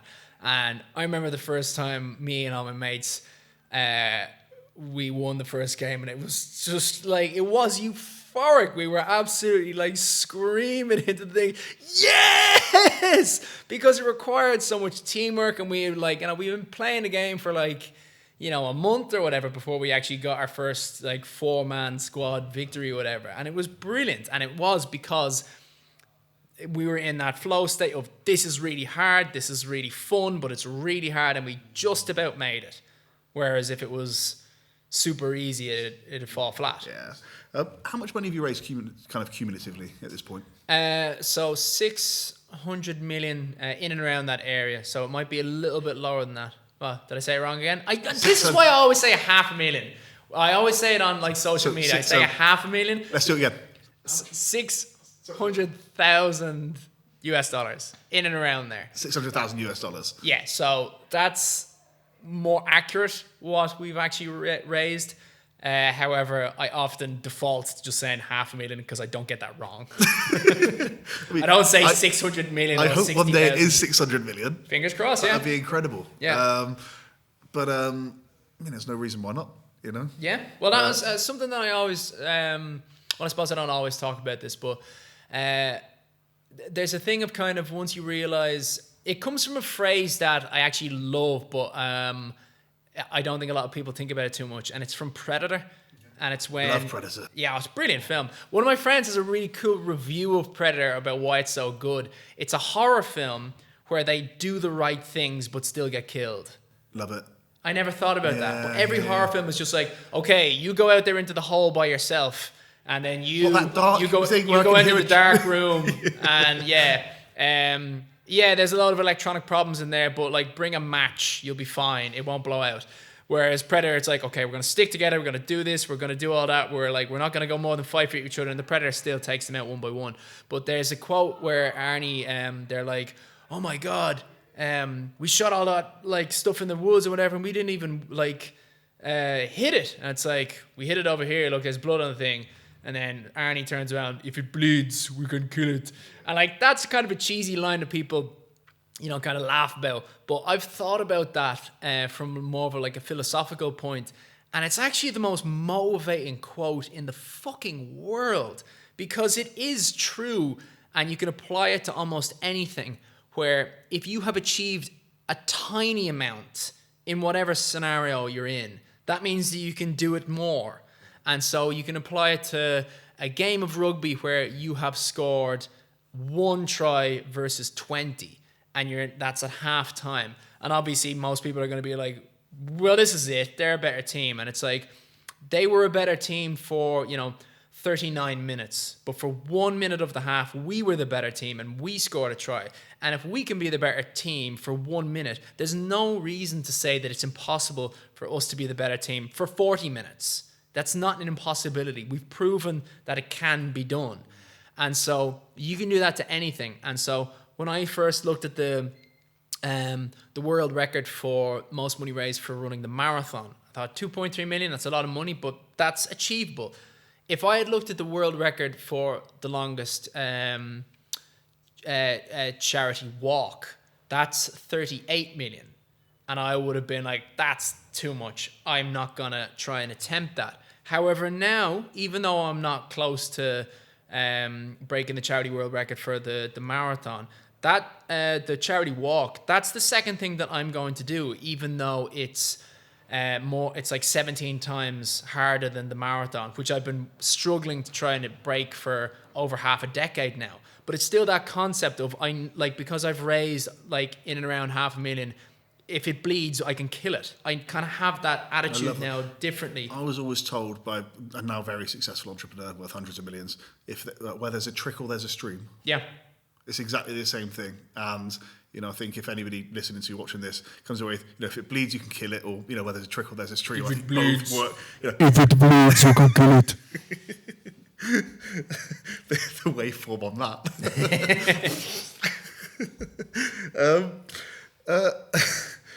What's one post you've done that's just absolutely blown up and you didn't expect it to?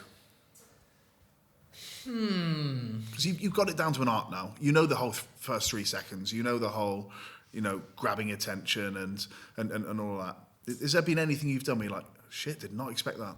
I'd have to look back on them and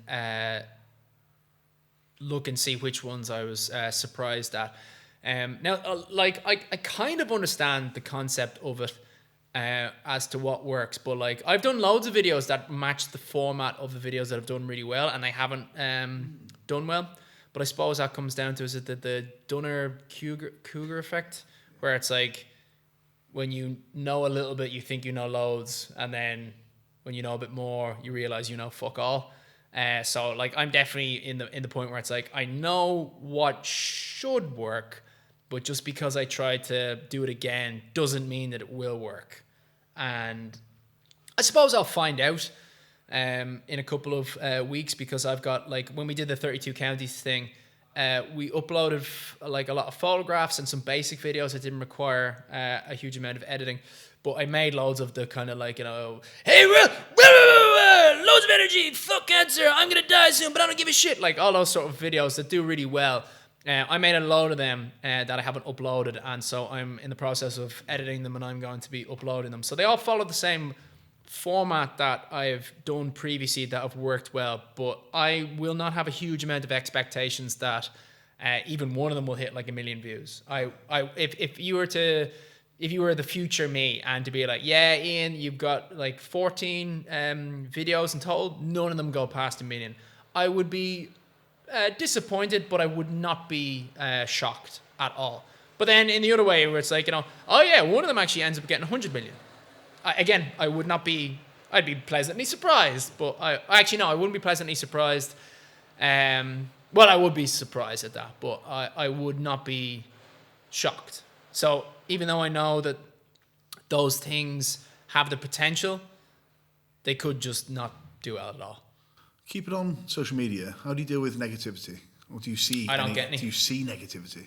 I mean, I see negativity from just the algorithm that... But not on your posts?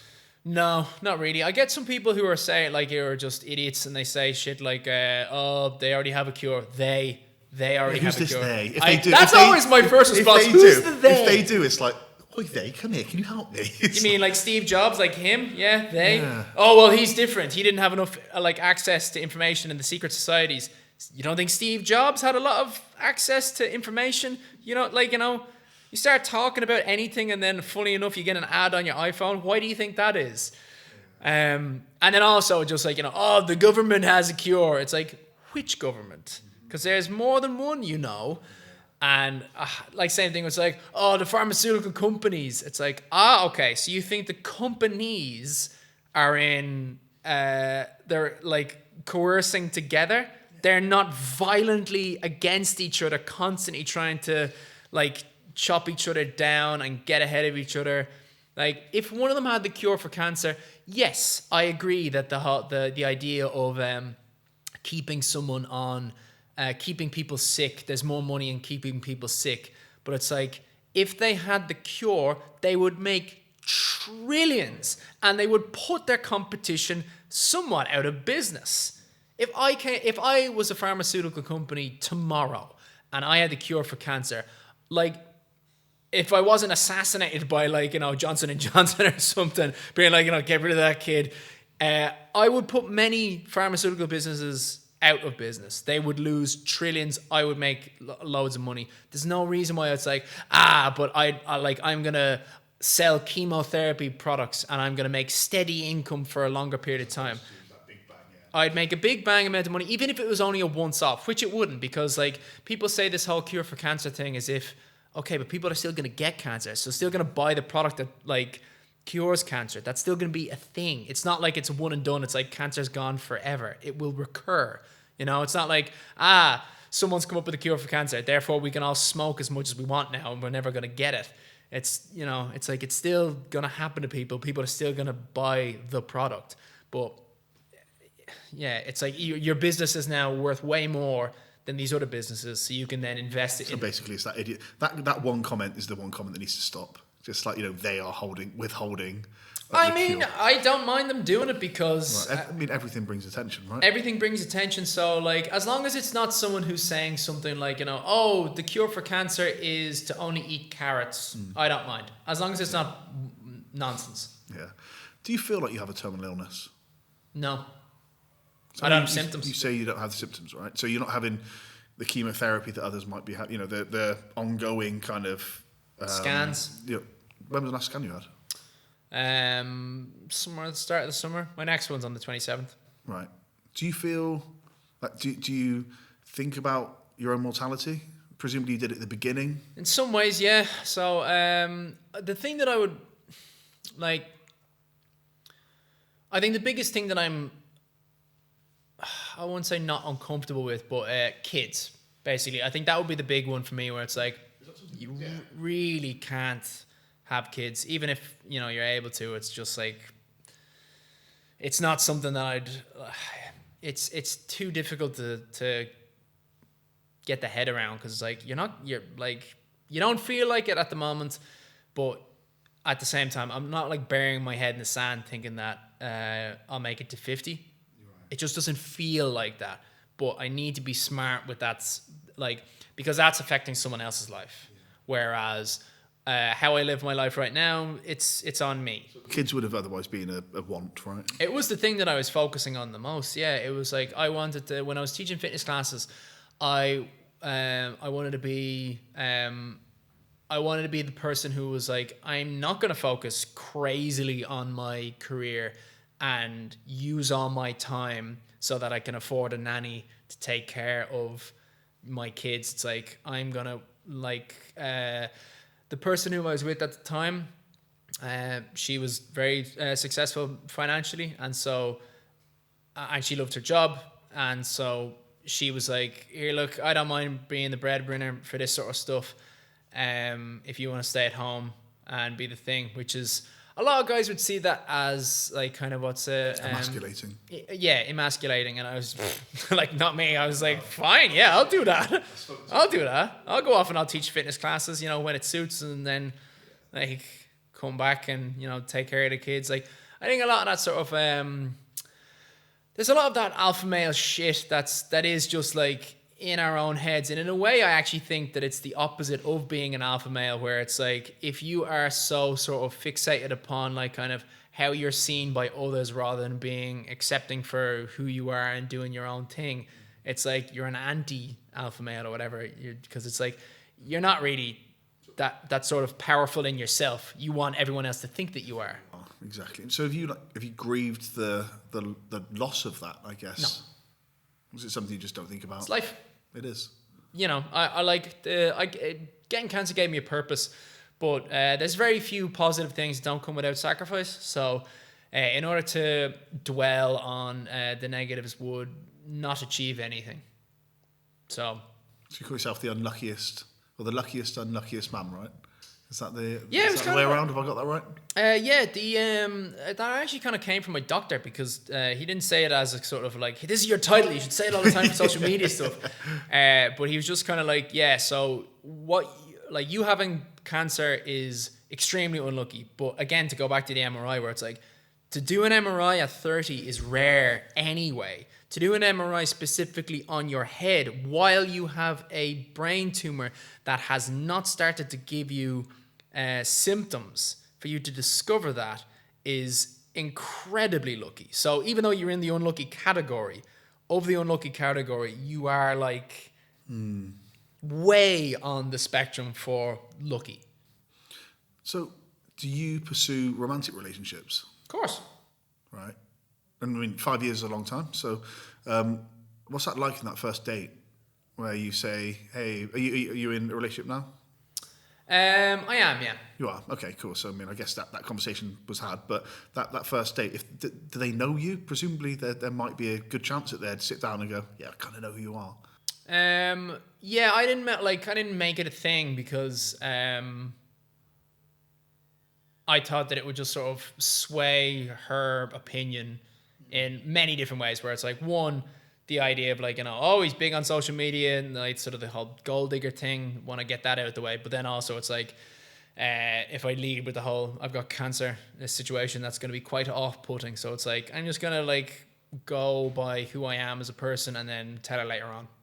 And it's basically like, I'm going to wait around long enough to sort of be like, you know, when am I going to ask I want you to be my girlfriend question? And then before asking that question, be like, I've got to tell you this stuff. And basically, if she reacts well to the cancer, then it's like, okay, well, either she's put off by it, understandable, or Has it's that like, happened? Huh? Has that happened? Not in terms of openly admitting to it, which I would not hold resentment towards, because it's not an easy thing to admit, to being like, you've got cancer, I don't want to date you. But like, there's a perfectly logical and fair reason why someone wouldn't want to do that. And there's no polite or ethical way to say that to somebody. But relationships are not much different to business. And so to say like, you know, you're a depleting product, you've got a very short shelf life, I don't want to buy you. It's ruthless, but like, that's life. And it's something that a lot of people would be like, you know, oh, I would do that. It's like, would you? Or are you just saying that you would? I think Louis C.K. has a great... Louis C.K. is one of my... Bill Burr, Louis C.K. That is like, you found exactly where I'm at. Yeah. They have like some brilliant remarks like that. And Louis C.K. has a great one on kind of like ugly people, about how they just don't get laid, they don't get into relationships. And then like, and you always have the people who go like, you know, oh, that's so unfortunate for them. And it's like, okay, well then you go off and fuck them. And they're like, no, I won't. Like, and it's like, well, that's the world. That is the world. You can't like be kind of pretend to be sad for someone if you're not going to be the one to actually step in and do the thing. It's like, you can apply that to absolutely anything, where it's like, oh, it's awful for you know, the homeless people. Okay, well, would you accept them having a homeless shelter in your road? It's like, oh no. And it's like, they even have a term for that. It's called like the NIMBY crowd, not in my back garden. And so yeah, you can apply that same sort of thing, where it's like, oh, it's a shame that, you know, having cancer makes it really difficult for you to be able to get a relationship. But it's like, all right, well, are you going to be the one to do it? It's like, yeah. So with that, I mean, like, from a cancer point of view, for like, you know, for other people who are in horrific situations that follow under the same sort of umbrella of people being put off by it, it's rough, but you just have to accept it, because you got to try and look at it from their perspective. It's like, I mean, worst case scenario, they fall in love with you. Well, that's right. I mean, we spoke about somebody close to one of my friends, or, you know, family member of one of my friends before we started rolling, who's, you know, got a 16-year-old kid, wife, and is stage 4. But to your point, I mean, there's no right time, right way, right situation in which to have cancer, right? So, you know, for you, it impacts potential relationships. Of course, being 90, you can get cancer, that's grand. But also, you know, for him at his age to be stage 4 with, you know, given 3 months, hopefully there's treatments that he can have that prolong that. But to have that teenage kid, you know, there's no good time. It's a fucking awful thing that we have to deal with. And you're doing something incredible by, you know, not just raising awareness. I get bored of hearing about raising awareness. You know, you're trying to physically do something about it. Yeah. What do you hope happens to that money? Like 100%. I hope that it goes and actually ends up, saving lives or like improving the quality of someone else's life. Definitely. But I mean, you're already, and it was interesting in speaking to Louise Butcher yesterday, the topless runner that I mentioned. She said, "I know I'm already saving lives because I get messages from people that tell me that they went because she got a private mammogram because she had like health anxiety, so she was always just worried that she was, and it turned out it's quite similar to you in that like right place, wrong time, right place, odd time. She didn't expect that she would have it, and then the mammogram didn't find it, and she did some like what do you call that, self checking. Went back and they were like, oh yeah, no shit, we just didn't find it the first time round, and you do actually have it. But she said, yeah, it's her story has made other people go and get checked. You 1,000,000% would have made other people go, well, I'm fit and healthy, but I doubt very many people I better go get my head put into an MRI. Maybe not, but like other health checks and things like that. It means you get messages from people saying things like that. Not necessarily with like I'm gonna go get checked, but just people saying stuff like I was in a bad way and you got me out of bed, which is I never thought that I would be that person, but like David Goggins would have been that sort of person to me. And it's bizarre. I still think that it's hard for me to get my head around, no pun intended, to think that I'm now that person for someone else. But you are, and you really are. Yeah, absolutely. Yep. What is like? What's like prognosis? So you were given 5 years, right? That on average, on all data that we have is 5 years. What's the best case scenario? I mean, realistically, there is I could actually be free of cancer at the moment, but the scans that they do, they are not able to tell the difference between tumor tissue and scar tissue from the surgery and the radiotherapy. So I could actually be cancer free now, but like I don't know. So I'd imagine the best scenario would simply be that there's like an upgrade in how they're able to do MRI scans or whatever, and they'd be like, oh yes, this isn't this is scar tissue. So what we've been looking at is actually been free for a while. I mean, there's definitely opportunities for cures for cancer for all sorts of different stuff. There's progress made for various different kinds of brain cancer itself. So even though it's like for my particular thing, it's deemed to be terminal because they don't have a set cure, they still have been making progress for that. And something that I always think of is that the longer I stay alive, the higher the chances are that a cure comes about, because like we are getting to the point where there's going to be like a significant, like a terrifying amount of information that is going to flood into the world with the growth of AI alone. And so it's that sort of moment where it's like we could all, like, without being too crazy, I don't think that it's unrealistic to think that we are going to end up in like a Matrix scenario where we're, attached to our own software. I remember Elon Musk has said something where it's like we're already kind of cyborgs, seeing as how we're so like exactly that. All that's going to happen to make us a cyborg is for the phone to be like more integrated into us. At what point do you become a cyborg? Is it because I can press buttons there? Yeah, is this what changes it? Is having it like the Neuralink? That's what the question I was going to ask you. Neuralink is already on the way. There's like stuff about like. Would you have that if it would change things? I don't think there's any way to like deny getting one, because it's the sort of thing where it's like we're all gonna. It's like that.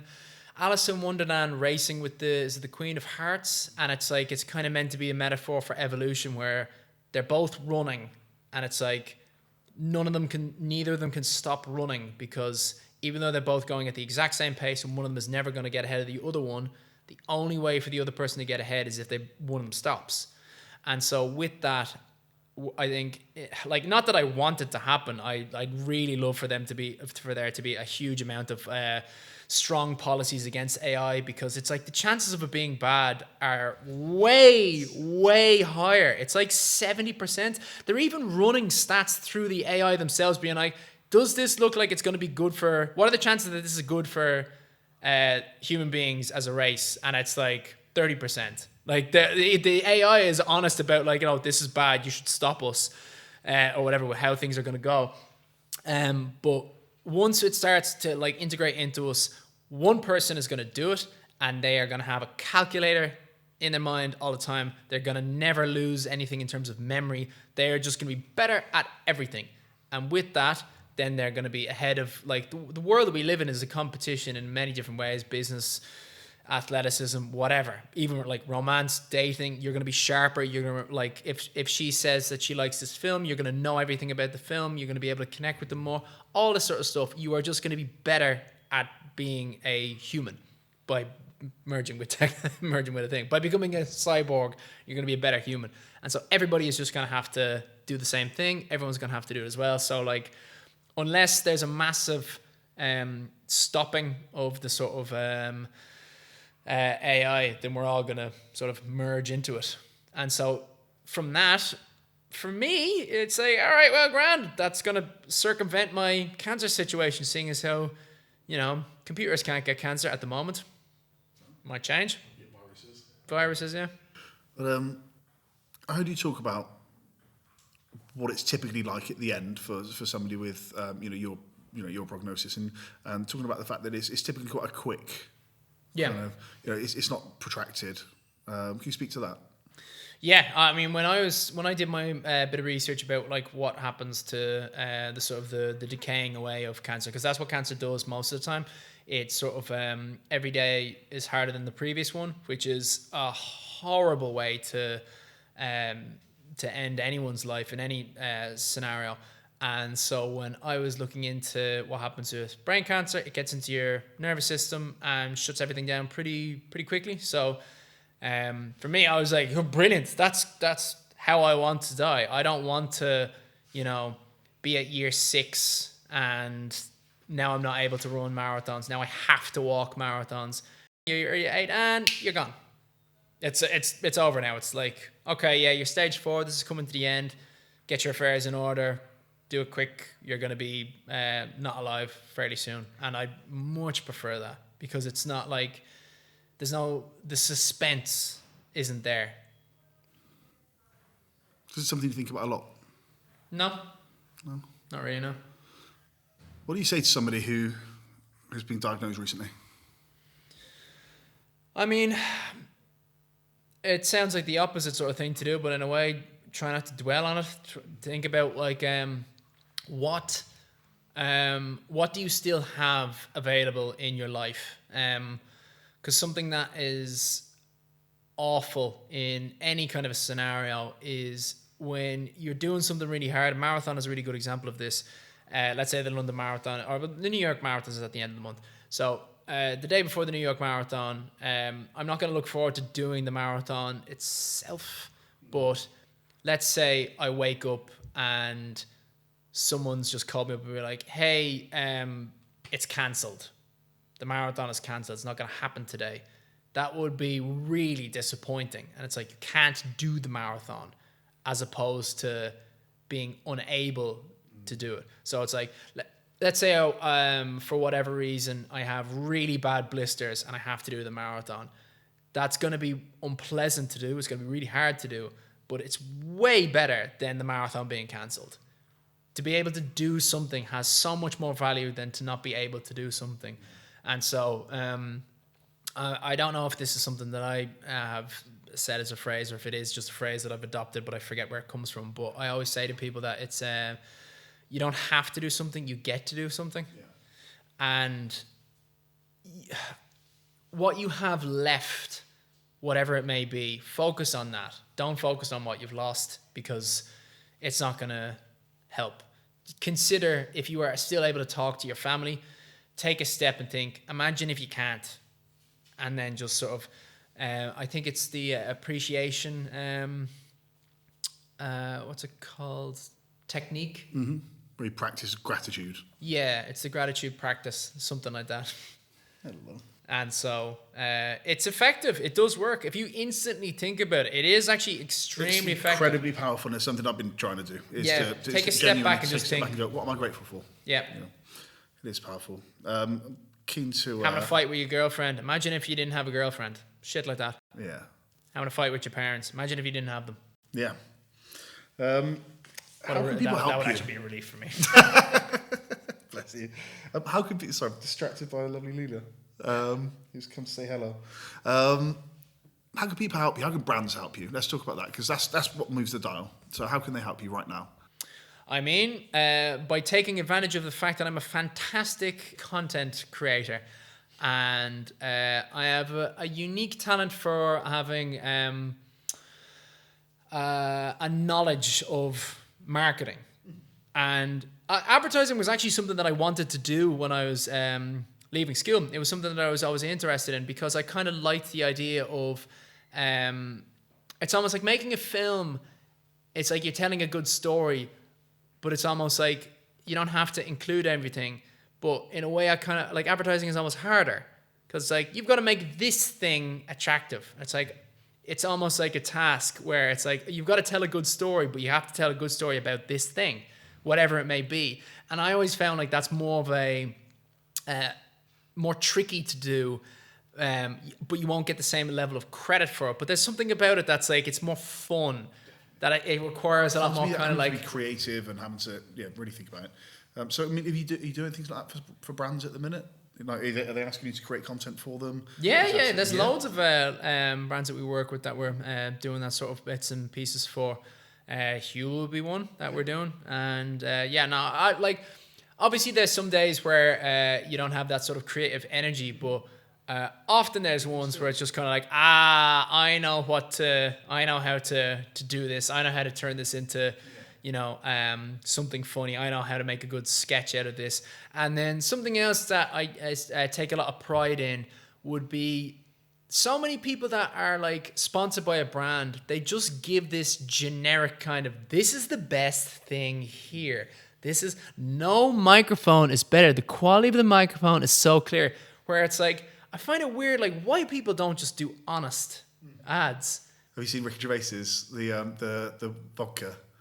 Yeah, but Ricky's making a joke out of it. So he is, but he's also being honest. He's like, it'll get you drunk and it might give you cancer. He literally says things like that. Yeah. It's like, Jesus. Yeah, but that's the joke. So Ricky's making more of like a funny situation. And I don't think that that's like sort of bad advertising. We are actually planning on doing having our own product that does something similar to like that. But with that, I often find where it's like, okay, here's a restaurant, and people get, like, they have to go, it's the best food ever. But like, there's a guy I follow, Todd, and I remember he was talking about like a dinner at the Ritz, and one of the things he said was like, yeah, the dessert is shit, but this is brilliant and this is amazing. Would I go again? I would. I wouldn't go again anytime soon because it costs a huge amount of money. But like instantly, I was like, I believe what is coming out of his mouth about what's going into his mouth, because he's just said that the dessert at the Ritz is shit. And it's like, okay, yeah. That's the thing that I try to focus on, where it's like, what do you like about this this thing? And it's like, find the thing that you do like and focus on that. Don't go, if you get like a pair of headphones, don't say like, these are the greatest headphones in the world, if they're not. But if they're like, these headphones are so good for when you're running because they have little hooks on them and they actually stay in. I always thought that these things look really goofy, but then when I started running, I realized that you can do this one thing that you can like, Apple iPods have this annoying feature that they probably spent a lot of money on to make their product good, but I think it's like shit, where if you take the AirPod out, it stops the music. Yeah. And I remember I found that really annoying. It's really annoying because sometimes you're just moving, aren't you? And then it can, little stuff like that. So I have AirPods that are just like, I don't even know the name of the product, but like they're just like cheapy ones that I got off Amazon, and they're the best. Like because they're so cheap, I've actually bought several of them so that I can like put them around in different places in my house, and whenever I need to go, just like grab them and like, oh wait, they're there. They're sitting on the table there. And battery life is good. They have the same thing, those hooks. So if I want to listen to something, to someone else speaking, but still kind of like have the music playing for whatever reason, I can just take the plug out and be, okay, no, and put it back in. And yeah, the iPods, they have better quality sound. But it's just like the other things are just better. So it's like it kind of overrules. Even though the main thing is obviously the importance of the quality of sound. This is really awkward because I do the PR for Apple and they want to sponsor you millions. So, well, I'm joking. Hey, well, I could tell you about how their phones are genuinely the best phones. The cameras. Integration with their laptops is incredibly frustrating. But my God, the Apple iPhone is the best. Annoyingly pretty good, right? It is, yeah. Yeah, I've got a friend who's so staunchly Android, and I'm like, mate, you're missing out on X, Y, Z, and he's like, oh, I'm missing out.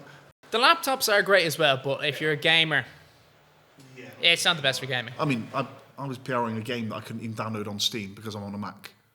Yeah. And I was doing the PR for this. I had to get a Windows laptop. I was like, do you want to buy me a Steam Deck? And they're like, no. I was like, all right, cool. I guess I'll have to get a Windows.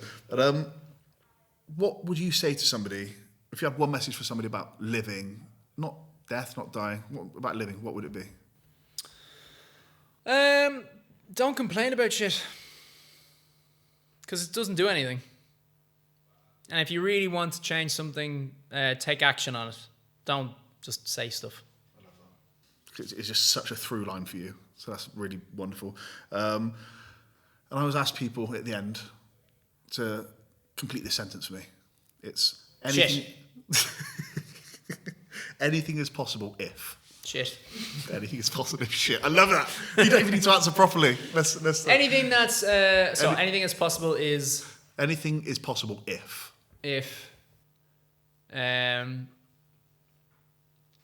If you take your first 2 steps out the door. Wonderful. That's the most succinctly somebody's answered that. So yeah. Yeah. Ian, thank you so much, man. It's been really, really fun. Cheers, mate. Thank you. Pleasure.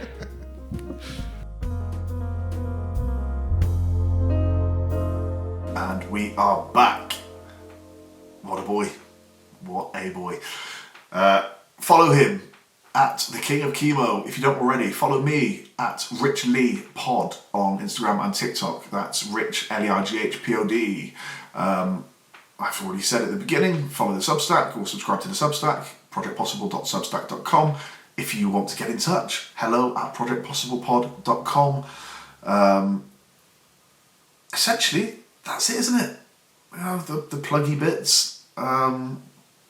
Just keep showing up. I'm going to keep showing up. I'm going to keep giving you the best of me. Keep giving you the best guests and stay consistent. That's key to this. My aim is just to keep going, keep having these wonderful conversations I'm so lucky that I get to have. So I hope you enjoy them as much as I enjoy making them. I am back on Monday with another wonderful guest. Have a great time and speak to you soon. Goodbye. Forever. Bye.